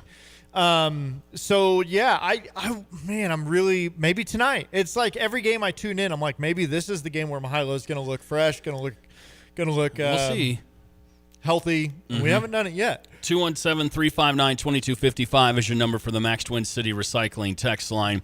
Michael in Charleston says, did you guys see Purdue just destroy Texas Tech? This is very scary for the Illini. Purdue looked like a dominant number one team, hoping for some Purdue injuries. No, he's put LOL. He didn't mean that. No. Yeah. Purdue is, we talk about this all the time with any sports. There's levels to this stuff, man, and they are head and shoulders above everybody in the country. That's why they're number one. I do want to, I want to preface that with, I did watch some of that game. Mm-hmm. It's one of those neutral site tournament games where they play in a ballroom or something. Like, it's just the weirdest atmosphere. Feels like a basketball street fight, you know? It's like they're playing in a hotel. Like, I don't really know what's happening. It was crazy dark there. Like, it just looked weird. And so what do I do with that? I have no idea. Purdue's a great team. Yeah. I also saw them. They had a great win at Alabama, but they didn't look dominant in the win against Alabama. They looked like us. And so sometimes basketball, maybe even more so than football, it's game to game. You can come out and one game just look like absolute world beaters, and then the next game the same shots aren't falling. Text from the 217, I could see Boswell in like a Gabe Vincent type role in the NBA, a bigger and stronger, but good defense, hit the three, can guard bigger guys. I mean, that's a pretty awesome comparison. That's a fair comparison. The one at first read, Gabe Vincent. Yeah, I don't know. Or maybe he emerges as something better than that. Maybe. We'll see. There was a moment where one of the Long Island guys realized. So they got the switch they wanted. Yeah. And Kylan switched onto the big. And he was a big, lanky, skinny, but he was upper sixes, maybe 7 foot tall. And the point guard who had the ball was telling everyone, clear out. We got the matchup we want. And this guy's trying to post up Kylan, and Kylan is just one hand moving him out of the lane. Like, he's just like, no, what do you think? This is not the matchup. It's like when have you seen my calves, sir? I'm not going anywhere. It's like when a couple of years ago when point guards would get Coleman switched on them, and they'd be like, all right, let's go, let's cook. And Coleman's like, yeah, sure, we're okay with this. And it looks like defensively that's what the Illini can do. Almost everyone can switch on to a big and be fine. 217-359-2255. Keep the text coming on the Max Twin City Recycling text line. I want to step back and look at all the Illini headlines, including some more men's basketball. Back in action tonight at State Farm Center against UT Rio Grande Valley. Tip-off is at 7. And you can catch it on the Big Ten Network. The Illini now sit at number 13 in the country after their win on Saturday over Long Island University. Also, tickets went on sale for the annual bragging rights game against Mizzou. Of course, that one back at the Enterprise Center in St. Louis, Monday, December 22nd. Tip-off for that one is also at 7 o'clock. So I think we retweeted that. Follow us at the Drive 935 to get a ticket link if you want to go. Speaking of Illinois versus Mizzou, round 2 of dual day for Illini wrestling against Mizzou. Go! Oh! That's happening right now on ESPN Plus. I don't have any wins or losses for you, but I know it just started a little while ago on ESPN Plus. Illini women's basketball picked up a win over Florida State yesterday, 86-63, the program's largest non-conference road win since 2018, my friend. Shauna Green's squad take on Western Kentucky at State Farm Center Wednesday night at 6. And Gabe Ackus, who we were talking a lot about with Jay Lehman, was a bright spot in an otherwise rough Saturday night of football against Wisconsin. Ackus added 2 more sacks to his resume, officially number 2 on the all-time Illini sack list, number 3 overall in the Big Ten this season. Those are your Illini headlines. Wrestling is at 6:30. Oh, they haven't started yet. Yeah, they have not started. Oh, okay. Yet. I thought it was already underway on ESPN Plus. Well, maybe the event. I just pulled it up. You threw me for a loop. A loop. You threw me for a loop. You and these Freudian slips, sir. You got to watch what you're saying on the radio. I don't think a limp is a Freudian slip. You better be careful with what you're saying. I don't know what we're talking about. You better be real careful. So it's number 9 Illinois versus number 11 Mizzou, and we beat the pants off of them at the Paycom tournament last weekend. Well, that was last weekend, wasn't it? Yeah. So that's tonight, 6:30 in Columbia, and the guys are gonna do it again. There you go. All right, I want to play something from yesterday or Saturday's game, rather. I'm sorry, the post-game presser with Underwood. Our guy, the great Kyle Tosk, was he's going to be joining us, by the way, tomorrow. I'm springing this on you live on the air. Kyle from Illini Inquirer going to be joining us about 3:25 to talk about tonight's game, and also we didn't vote on that.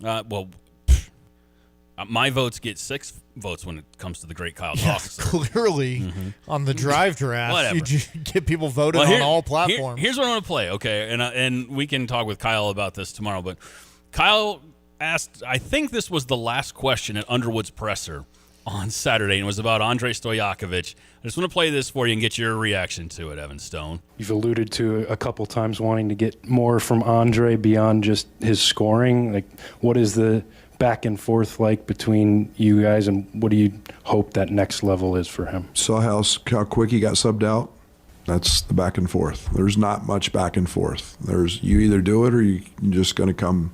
I don't know. What do you have at half? How many points do you have at half? 2? Yeah. You know how many rebounds he had at half? 0.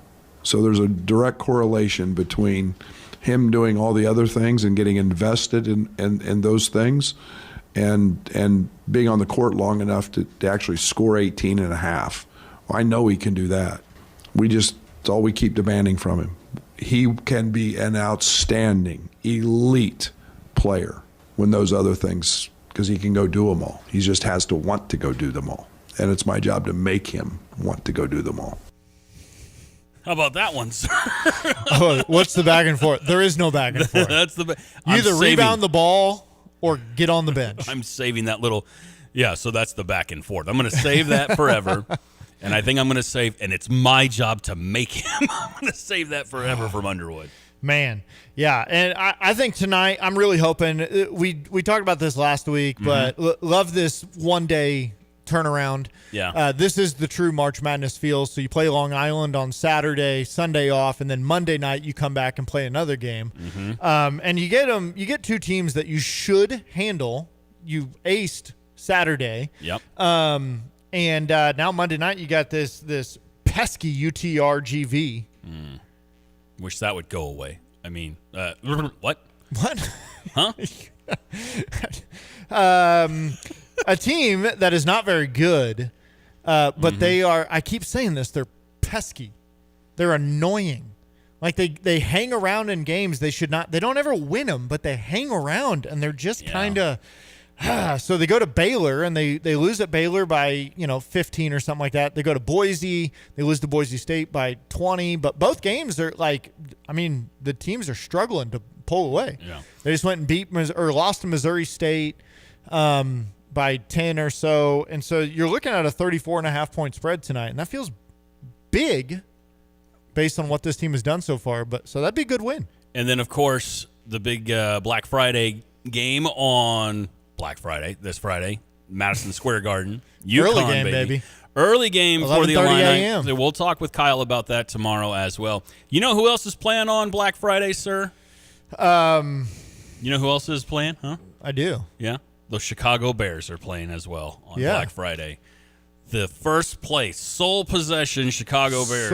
If only the Giants could have held on yesterday. Man, that would have been kind of cool, Knocked right? off the Lions. That would have been kind of cool. We'll get into some Bears talk in just a few because somehow the Cardiac Bears keep winning. But we're due for a break.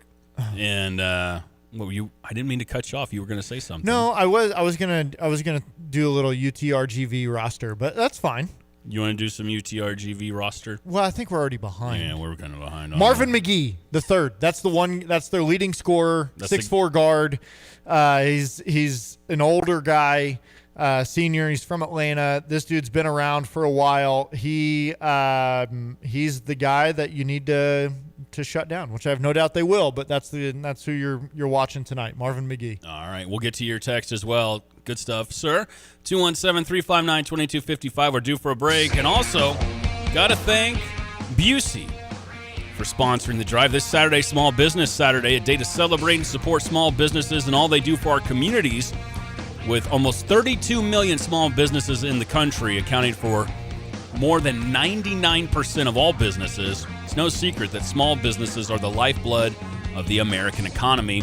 Now a staple of the holiday shopping season, Small Business Saturday was created by American Express during the 2010 recession, encouraging people to shop small the day after Thanksgiving and support the small businesses at the core of every thriving neighborhood. So how can you participate? Find a small business to support as a customer this weekend. Also, if you are a small business owner, market yourself as such. American Express offers free materials including sample posters, social media resources, and shop small map listings. Check with your Chamber of Commerce or local business association as well. And finally, just support local businesses as a community organization. In an effort to support communities, organizations across the country serve as neighborhood champions.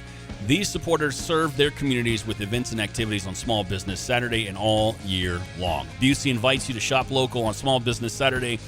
This Saturday, November 29th, you might even discover your new favorite store. Member FDIC, and again, we thank Busey for sponsoring the drive. We're going to take a break. When we come back, the Cardiac Bears.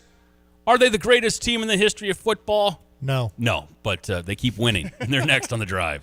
Honey, can't wait for you to see your Christmas present this year. It's going to be great. Well, hope it's better than last year. The diamond necklace with the matching earrings? Read the room, honey, and that room is our kitchen. I'm listening. Here, listen to Paul Reekin from Dick Van Dyke Appliance World. Hello. He's here? It's Black November, and the sale prices at Dick Van Dyke Appliance World are perfect for the holiday season. Paul, we need a kitchen. GE Profile Kitchen Package deals are $720 off with rebate, plus a free 10-year protection plan. Now that's a gift that keeps on giving. For 10 years. And I'll see it more than my diamond necklace. Paul, how about a laundry pair? Oh, honey, now you're talking. Electrolux front-load laundry pairs with pedestals are starting at $1,300 off with rebate. With these savings, I can still get that new set of golf matching diamond bracelet. Oh. Looks like my job here is done. Paul, one other thing. Do you gift wrap refrigerators? Wow. Big Van Dyke Appliance World. When you buy from us, you get the whole store. We're talking to John Reichert from A&R Mechanical. 100 years in our community. So many buildings in this town, like Memorial Stadium. Of course, the State Farm Center. Can you remember the reaction from the company getting that? Because that's a big one. Oh, that was huge.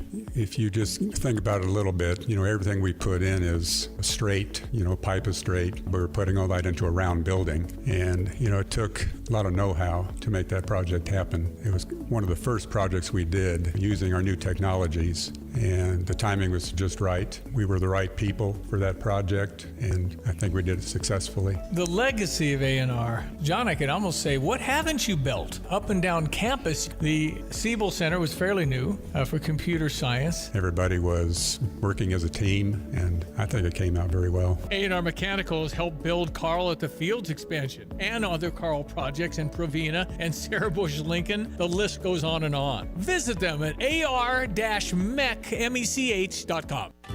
With like Lands Inc., we specialize in, we've got an amazing HVAC department that takes care of your furnace, your heat system, air conditioning, Some they do pumps, that. yeah. And for us in underground, we take care of all your pipes that come into your home, leave your home, and work around your home to keep it dry, your drainage system, sump pumps, things like that. And exactly what you said, if you don't know, a couple decades ago, it was more like, oh, something broke, go fix it, repair it, no big deal. Well, now with the technology, we have cameras, like you said, that we can come in on these orange comfort clubs, and we can camera your sewer lines underneath your house and check them out just to make sure they're fine. If there's something wrong with it, we can show you right then. Truth is in seeing it. Yeah. We show it to you, and then you can plan as a homeowner for making those repairs or dealing with that issue later on. If it's an immediate need, at least you're not caught off surprise. That sewer camera inspection with a proper clean out. I was just learning more at landsinc.com. Mark your calendars for the 58th annual Turkey Trot Thanksgiving morning at Crystal Lake Park in Urbana. It's totally free, and the first 800 participants will get a ribbon. Registration at 8 a.m. The Turkey Trot steps off at 9 a.m. Gather near the lake house at Crystal Lake Park in Urbana for prizes to follow. It's a great way to start Thanksgiving. For details on the 58th annual Turkey Trot, visit urbanaparks.org. Urbana Park District, you belong here. You've heard about the doggy bag, right? From Bulldog Disposal Muhammad, a 6 cubic yard canvas bag that can be used for easy cleanup instead of a big dumpster. The one-time use bag is now available, and you can save the delivery charge. Get the doggy bag at Do It Best Hardware in Champaign at 107 West Springfield. So fill up the bag, call Bulldog Disposal, have it disposed of, and you'll be organized. Go to bulldoggybag.com for all the details. That's bulldoggybag.com. The Drive with Curtis Allen and Evan Stone on ESPN 93.5. Going to throw down the left sideline, going up for Metcalf. Great job of defending and intercepting the ball. It's Nashawn Wright. Snap to Caleb. Pumps now throws on the slant. Caught DJ Moore. Caught. Touchdown Bears. Snap, throw, right. Caught. Loveland, end zone. Touchdown. Touchdown Bears. Snap to Rudolph, play action fake, going to throw, being chased and snagged by Sweat. Down he goes. Sweat got him. Rudolph thought he had an escape route, and that length and the explosiveness of Montez Sweat finishes the job. Shotgun snap. Caleb taps the ball, throwing open down the seam, end zone. Touchdown, DJ Moore. Touchdown Bears, baby. Bears have taken the lead. Out of the eye, play fake. This time he sets up quickly. Here comes pressure. Down he goes. And the ball comes out. Sweat the sack. Get the ball. Bears do. They are taking this thing away at the 45-yard line. Bears territory. Montez Sweat tracking down Rudolph and the Bears. 1st and 10, their third takeaway of the day. A pistol power formation. Snap, Williams giving him Monangai! Mighty Monangai! Standing up, in from the 2. Touchdown! Touchdown Bears! 4th and 6, 21 seconds. Snap back, Rudolph throw left. Incomplete! It was batted down! Bears are going to win this one! Batted down again! The Bears got their hands up on 4th down at 6, and we got a fade to black. Bears 31, Steelers 28. How about it? They keep winning. Somehow. Some way. They keep winning. Somehow. ESPN Radio 93.5. It is The Drive. Those highlights courtesy of our sister station Q96. The Bears beat the Steelers. They move on to 8-3. Evan Stone. How? How does this keep happening? I'm not sure I understand this. Here's the thing. You lead the league in takeaways. Mm-hmm. And Caleb is not making major mistakes. Mm-hmm. And that's it. See? You don't even know how they keep winning. I don't know. But here's the thing, is these stupid games they're winning. Yeah. They should not. Oh, man. This is where I'm torn. They should not be winning these games so close. You're going up against Mason Rudolph and a Pittsburgh team that has lots of injuries. You're going up against a Giants team that you're way better than. You're going up against a Minnesota team with a beat up JJ McCarthy. Yeah. You're going to, all these games that you're winning last second, the Raiders are so bad. So on one hand, it's like, whoo, you're winning games that you typically lose. That's awesome. On the other hand, it's like, this team is either better than they shouldn't be winning games like this, or is this just I would not be shocked if they lose out. I said that like a week or so ago. He was like, yeah, you were to tell me that happens. I'm like, oh, yeah, that wouldn't surprise me. I wouldn't be shocked if they lose out, but also at the end of the day, I wouldn't be shocked if they split with Green Bay and beat Philly on Friday. And I don't know what this team is. They just keep showing up each week, and we just keep about 3:30 in the afternoon holding each other's hands and praying that the field goal goes in. I don't know what else to do with this team. I know that Caleb is on track. 238 yards per game, and he's the first ever Bears quarterback to throw for 4,000 yards in a season. He's right there. So we're keeping there, baby. We're right there. Right there. I love 217 texter. Caleb is making clutch plays, but they shouldn't need to be clutch. Yeah. That's it. I don't know what else. The fumble in the end zone that TJ Watt got him was Caleb being Caleb. Yeah, held onto the ball too long, doing the scramble for his life routine, and the problem is that TJ Watt has still a freak athlete with incredible top speed coming off the edge and closed fast on Caleb. And that was one of those plays that was like, oh, so same old Bears. However, something that I heard from 3 different players in the postgame yesterday, Caleb Williams, Montez Sweat, DJ Moore, all 3 of them, this isn't the same old Bears. When I hear it from that many different players, I can't help but think that has to be a mindset from Ben Johnson, the head coach of the Chicago Bears, saying, you guys aren't the same old Bears. I'm not the same old coach. This is a totally different era. If you can get your players to buy in at this level, why not say it in the presser, right? It feels like there is a lot of buy-in now because they're winning. One of my favorite things that has come out of this is the unexpected joy from fans, with that unexpected happiness from fans about the Bears, and the memes too. The John Daly smoking a cigarette, looking at the meme. Here we are, 6-3, 7-3, 8-3. Pirates of the Caribbean, you are the worst 6-3, 7-3, 8-3 team I have ever heard of. But you have heard of us. But you have heard of us. Yeah. I just, they just keep winning. And then on the flip side, Pittsburgh, hey, look at Baltimore. They're now in first place in the division. Here they come. And just like that, they're right back where they started. Yeah, where everybody thought it would be. 217-359-2255 is your number for the Max Twin City Recycling text line.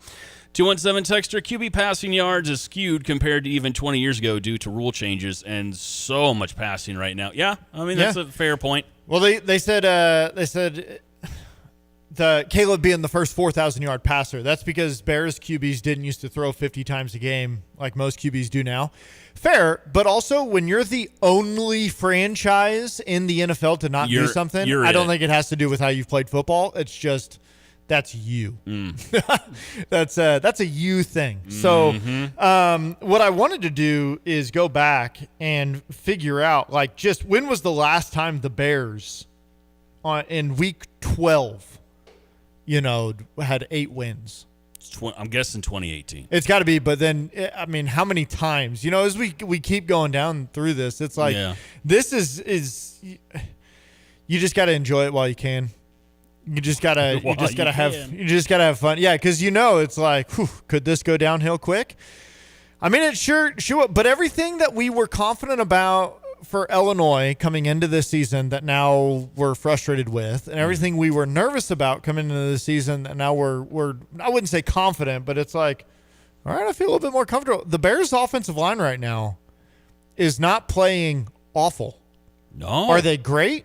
I wouldn't say they're great, but they're not. But they're doing what they need to. You still need a left tackle, but the offensive line is doing what they need to do for you to win these close games.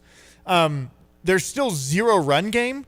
I think that is due more to the running back you have in the system versus the offensive line. But it's really gotten going, though, since the bye. Each week that rushing attack's gotten a little bit better, and now you're seeing Swift and Monungai kind of put it together. I really like Kyle Monangai in this offense. I have been. A lot. You can ask my friends and family. I will. I have been the leader of the Kyle Monangai fan bandwagon. You're a Monangai guy? Since they drafted him in the 7th round. Mm-hmm. I loved Kyle Monangai ever since he destroyed us at Rutgers, where he's just running people over and it's taken 6 guys to tackle him. I'm a big Mighty Monangai fan. And I think he's a beautiful complement piece. Right now, the problem is he's becoming your main piece. So even yesterday, he has 12 rushes for 48 yards and a touchdown. Mm-hmm. DeAndre Swift yesterday, 8 rushes for 15 yards. Yeah, I was disappointed in the use of DeAndre Swift yesterday. But he's never going to be the power back that smash and dash. That I know that's cliche to talk about the smash and dash rushing attack and all that sort of stuff, but that's Right. what's always made it work for Ben Johnson. He was adamant about David Montgomery coming to the Detroit Lions to complement Jahmyr Gibbs. It all worked out great there. You know how that worked. Yeah. But, I mean, we've seen Swift put together a couple 100-yard games, and then maybe it's scheme, maybe it's situational yesterday. But there wasn't a whole lot of use of him at all out of the backfield. Whew. You want to talk about Jahmyr Gibbs. Mm-hmm. Just dropping a casual 60 fantasy points yesterday. Yeah. Just freaking going off. 60 fantasy points. My which, gosh. by the way, is 100 and some odd yards on the ground and a couple of touchdowns. I mean, the rushing attack is getting better and better, though, with the Bears. Well, that's what 217 Texter says. Bears are second in the league in rushing right now. They've had a couple of good weeks. It just does not. Maybe I'm wrong. Maybe my eye test is wrong. It just really feels like I think it's been a strength of the offense the last month, and that's why part of the reason they're winning these close games is they're using Monangai to pick up the short yardage chunks, and you trust him in between the tackles. You trust what they're doing with DeAndre Swift as well. I'm letting yesterday get too much in my head, probably. I can admit, maybe 217. I let yesterday get too much in my head because it was ugly yesterday. Please don't let it be on the Bears. Well, it is, and I'm frustrated with DeAndre Swift when they, not even with him, with the roles they're putting him in, it just doesn't look comfortable. And so yesterday was rough, but maybe I'm wrong. I think he's going to I'm okay. I'm man enough to admit. Maybe I'm misspeaking. I think DeAndre Swift, is going to be very, very, very motivated on Friday against the Eagles. I am curious to see what type of game he will have. But again, we're talking about the Eagles. How about that game yesterday? Up 21-0 on the Cowboys, and boy, Dak led a charge, didn't he? Down to the wire into OT, and they, by God, they won. Unbelievable, those Cowboys. How about them? Yeah. But I'm curious to see how Ben Johnson is going to use DeAndre Swift in particular against the Philadelphia Eagles, a very game Philadelphia Eagles team.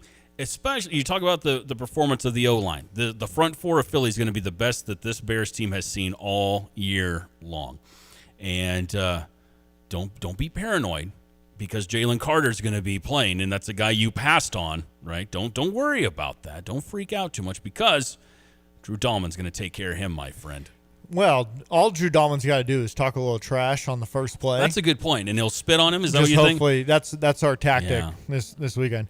Yeah, I will say a lot of so going back to look at this, the Bears are averaging 142 yards per rushing per game. Mm-hmm. And 25 and a half of that is Caleb Williams. So it does help that you have a second member in the backfield at all times that can also go pick you up a first down and is rushing the ball decently well. DeAndre Swift, 142 carries on the season, 649 yards, 4.5 yards per carry. I think maybe this is his longest run of the year, 25 yards.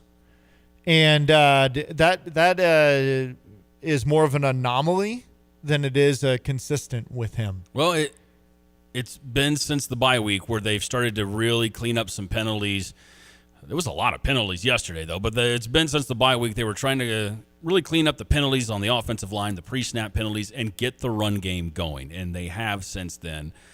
I don't know. Maybe DeAndre Swift ends the year as a 1,000-yard rusher. He's going to need a few more 100-yard games when you're getting into the teeth of a really tough stretch, too. Yeah, I would not expect him to have 1,000 yards. I would expect maybe him and Monangai to even out. So he's at 650. Monangai's at 460. I think you might see those kind of come together as Kyle gets more trust in the offense. Something that I know he's been injured and hurt a lot, but Roschon Johnson, 2 carries. So he's specifically been relegated to special teams, right? Which he's getting a lot of tackles on kickoffs and all of that. And 217 Texter says, I count Swift screens as rushes. I mean, that's fair. He's got 24 catches for 220 yards. That's a part of his skill set. He is a he is a pass catching running back. Monangai is going to be someone in between the tackles, which is what you thought Roschon would be as well. I'm curious how much longer Roschon Johnson is a Chicago Bear. Scott and Terre Haute, how did Dallas's defense shut out the Eagles in the second half? There was a lot of self-inflicted wounds by the Philadelphia Eagles. This has been the thing in Philly all season, that offense is I don't know if I'm going to call it broken.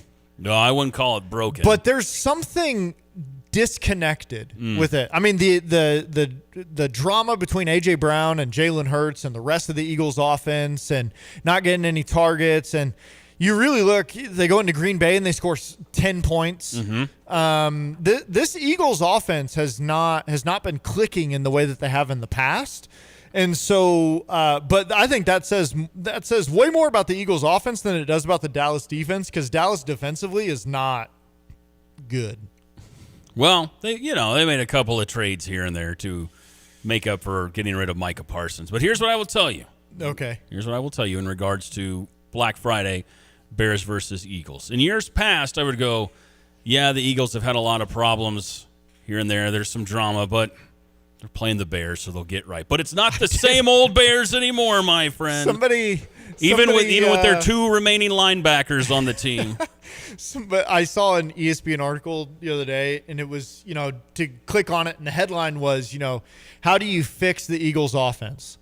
And my first thought was, play the Chicago Bears. I just thought, please don't let it be on the Bears. That's all it is. Put the Bears on the schedule, and something will get fixed. But I don't know. Like, that's the other thing. I look at this Bears defense, and it's like they're not good.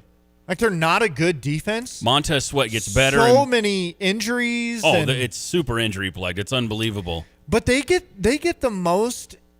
If I'm another team, the most annoying, insane takeaways. Well, Nahshon Wright has really emerged, and he's made you feel a little more comfortable without Jalen Johnson having Nahshon Wright out there. He's been fantastic for 4 or 5 weeks. Montez Sweat keeps getting better and better. He had his probably best game of the year so far yesterday. Against a very good Steelers offensive line. So we are due for a break. 217-359-2255 is your number. Feel free to chime in for any of our conversation we've had today, because it's been a lot. Lots of Illini, lots of Bears. You took a big, deep breath over there. That means you're going to say something important. Well, I do. Let me get these out real quick. Get it out. Get it out of your system. I do want to. Scott and Terre Haute, Bears coaching staff has done a great job. That is true. I think it's all on this coaching staff right now. Pretty this fantastic. 8-3 record is the coaching staff. Real quick, NFL teams I'm proud of. NFL teams I'm disappointed in. Let's go with proud real fast. Okay. I am proud of the Los Angeles Rams. Boy, they show up last night. Are they the best team in football? Matthew Stafford is the MVP, in my opinion, right now, and they are just dominating people. Tampa Bay comes in. I know Baker got hurt. I don't know what's going on with his shoulder. Yeah, I think you're right. I think the Rams probably have got the crown right now for the best in the NFL. But right just now. to 34-7, that game was over by halftime. I mean, I am so proud of the Los Angeles Rams and Matthew Stafford, that old guy who's washed that old up. guy. Yeah, he's back, baby. You Cardinals fans, you St. Louis Cardinals fans that are still rooting for the Rams, even though they're in Los Angeles, you might have a Super Bowl contender. There we go. I am also proud of, and this pains me to say, the Dallas Cowboys. Down 21-0. You could have given up. Sorry, Big Def. Go ahead and mute this for a moment. You could have given up. You could have stopped. Same old Cowboys stuff. Jerry Jones is ruining everything. But, man, you clawed and fought your way back against a pathetic Philly team, and you made it happen, and you beat a rival before Thanksgiving. Proud of you. Teams I'm disappointed in, I could say Philly, but they didn't quite make the list this week. I'm disappointed. They're on this list every other week. The Buffalo Bills. What against Josh. Davis Mills? You have a chance to take over the AFC. You have a shot to take over the AFC, and you don't do it. And in light of that, the second team I'm disappointed in this weekend, the Indianapolis Colts. You absolutely had a chance to take over the AFC. You had your foot on Kansas City's throat. You were up 20-6, and you lose that game in overtime. And just like that, Kansas City's right back in the playoff hunt, and you don't want to go to Kansas City. You don't want to face Patrick Mahomes in the playoffs. No, you don't. You had a chance to put a dagger in their heart, and you didn't do it. Didn't do it. Shame on you, Danny Dimes and Colts.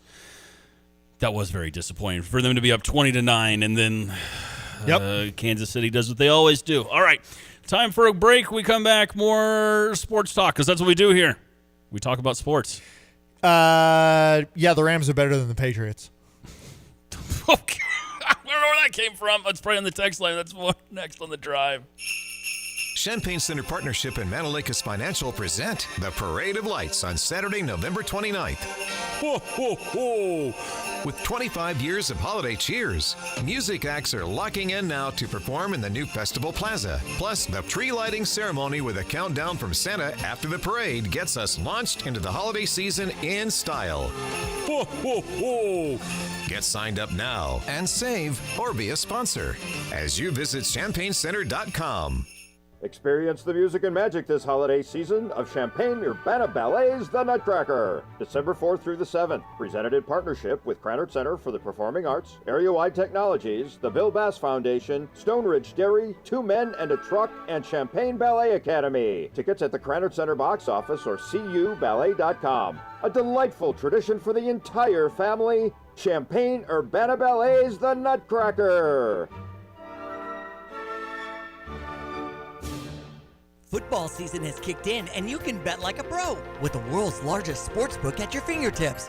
Circus Sports Illinois. It's sports betting the way it should be, with high app limits, low holds, exceptional customer service, and no bet fees ever. Other books may charge you just to get on the field, but with Circus Sports, every play is yours to call. Start betting like a pro from anywhere, anytime in Illinois. Download your new bookie today at circusports.com. Must be 21 or older. Gambling problem? Call 1-800-GAMBLER.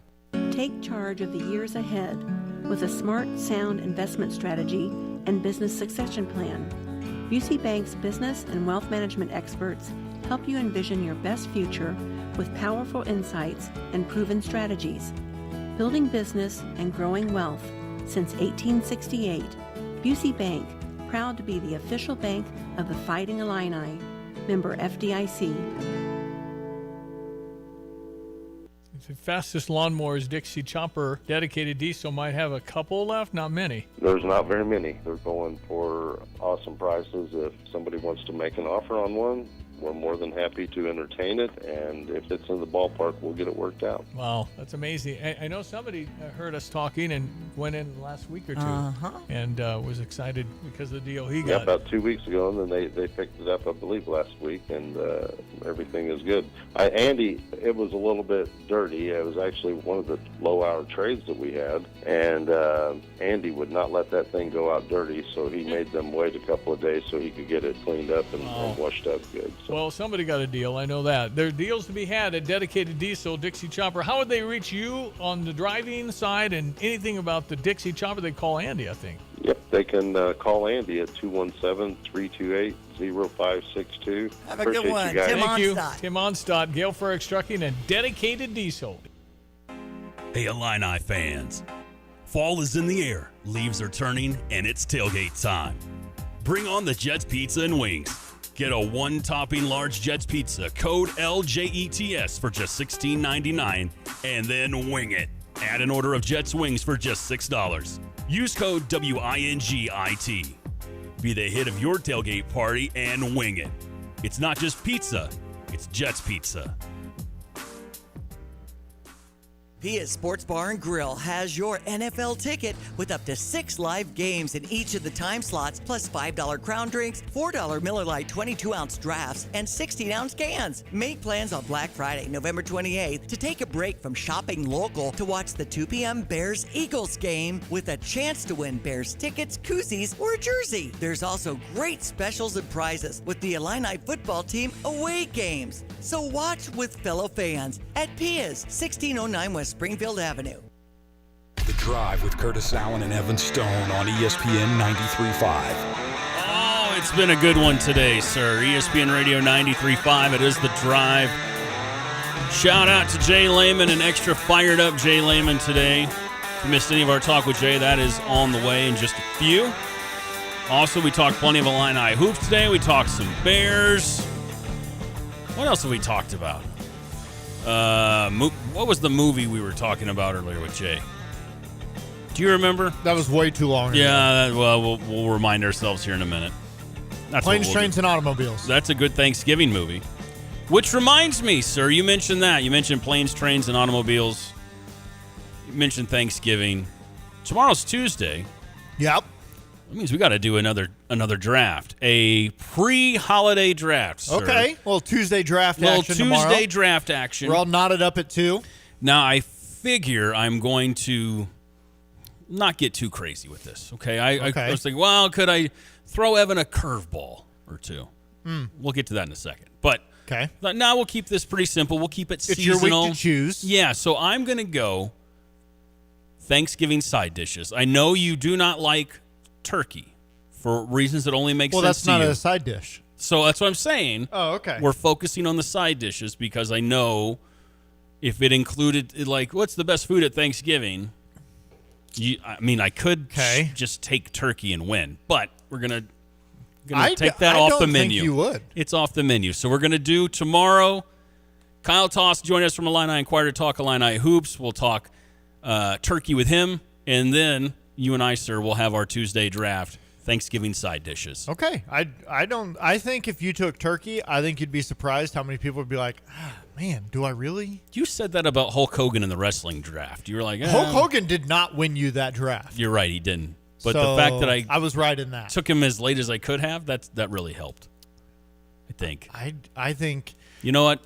I think there's a potential you won that draft without. You didn't have to take Hulk Hogan because of the Stone Cold Undertaker debacle. Yeah, it's true. I probably should have just taken Macho Man instead. I was fine. I was winning that thing anyways. But that's tomorrow. We'll do our. So you've got less than 24 hours to put together. And I get first pick, right? You get first pick as well. Okay. I don't want to start snake draft yet, though.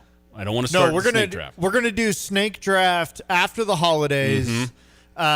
Thank you, Lindy. Thank you. Well, Lindy on the text line just said, turkey sucks. There's a reason it only gets cooked once a year. Yeah. I mean, he's absolutely correct. Do you ever go to Subway or Arby's? They got turkey there year-round, baby. But anyways, go on with what you were saying. I do go to Arby's. I know you do. You like the buffalo chicken, yeah. Yeah, when we get back after the holidays, we're going to start doing some, speaking of Lindy, we're going to start doing some snake drafts, and we'll invite some people to jump in with us if they want to. There you go. We'll have some fun. If you want to be a part of our snake drafts, 217-359-2255. But right now, Curtis's curveballs. I need more echo on that. Hold on. No. I keep telling you, I want you to see what's max echo. Curtis's curveballs. There we go. I like that echo a little bit better. It's a little louder. Had more oomph to it. Here we go. Your sports-adjacent curveballs. Interesting fact, as we head into Thanksgiving, Americans eat enough peanut butter every year to cover the floor of the Grand Canyon. What? That's a fact. It's a curveball. Here's another one for you. A study found that constant exposure to artificial light, speaking of food, may weaken bone density. So you go to the fridge, you lose bone density, but you gain some weight, especially around Thanksgiving. You're looking at the lights here in the studio. Is that artificial?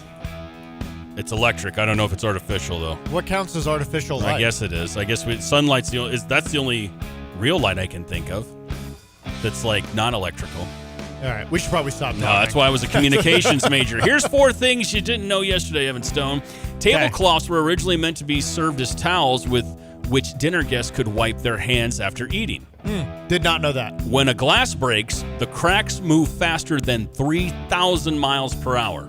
Whoa. That's pretty fast. In your life, you will drive an average total of 798,000 miles. You buy that? Does that feel low? That feels a little low. I think we could go higher than that. Okay. And finally, I did know this one, but bubblegum flavored broccoli was once made by McDonald's, but it confused child testers, so they scrapped it after a week. That was in the 70s. They had bubblegum flavored broccoli. Mm-hmm. So it's broccoli that tastes like bubblegum, not bubblegum that tastes like broccoli. Exactly. Yeah, that's why it was confusing. Wacky but true. In Germany, a man was stopped by police as he tried to drive on the freeway in his wheelchair. The retiree said that when he passed his driving test almost 50 years ago, any vehicle was allowed to drive on the highway, and he didn't know that the law had changed. So yeah, come on now. See on the Autobahn? That's Germany, right? Yes. He was not on the Autobahn. He was. Finally, are you a good person, Evan Stone? I think I'm a great person. Well, here's an easy way to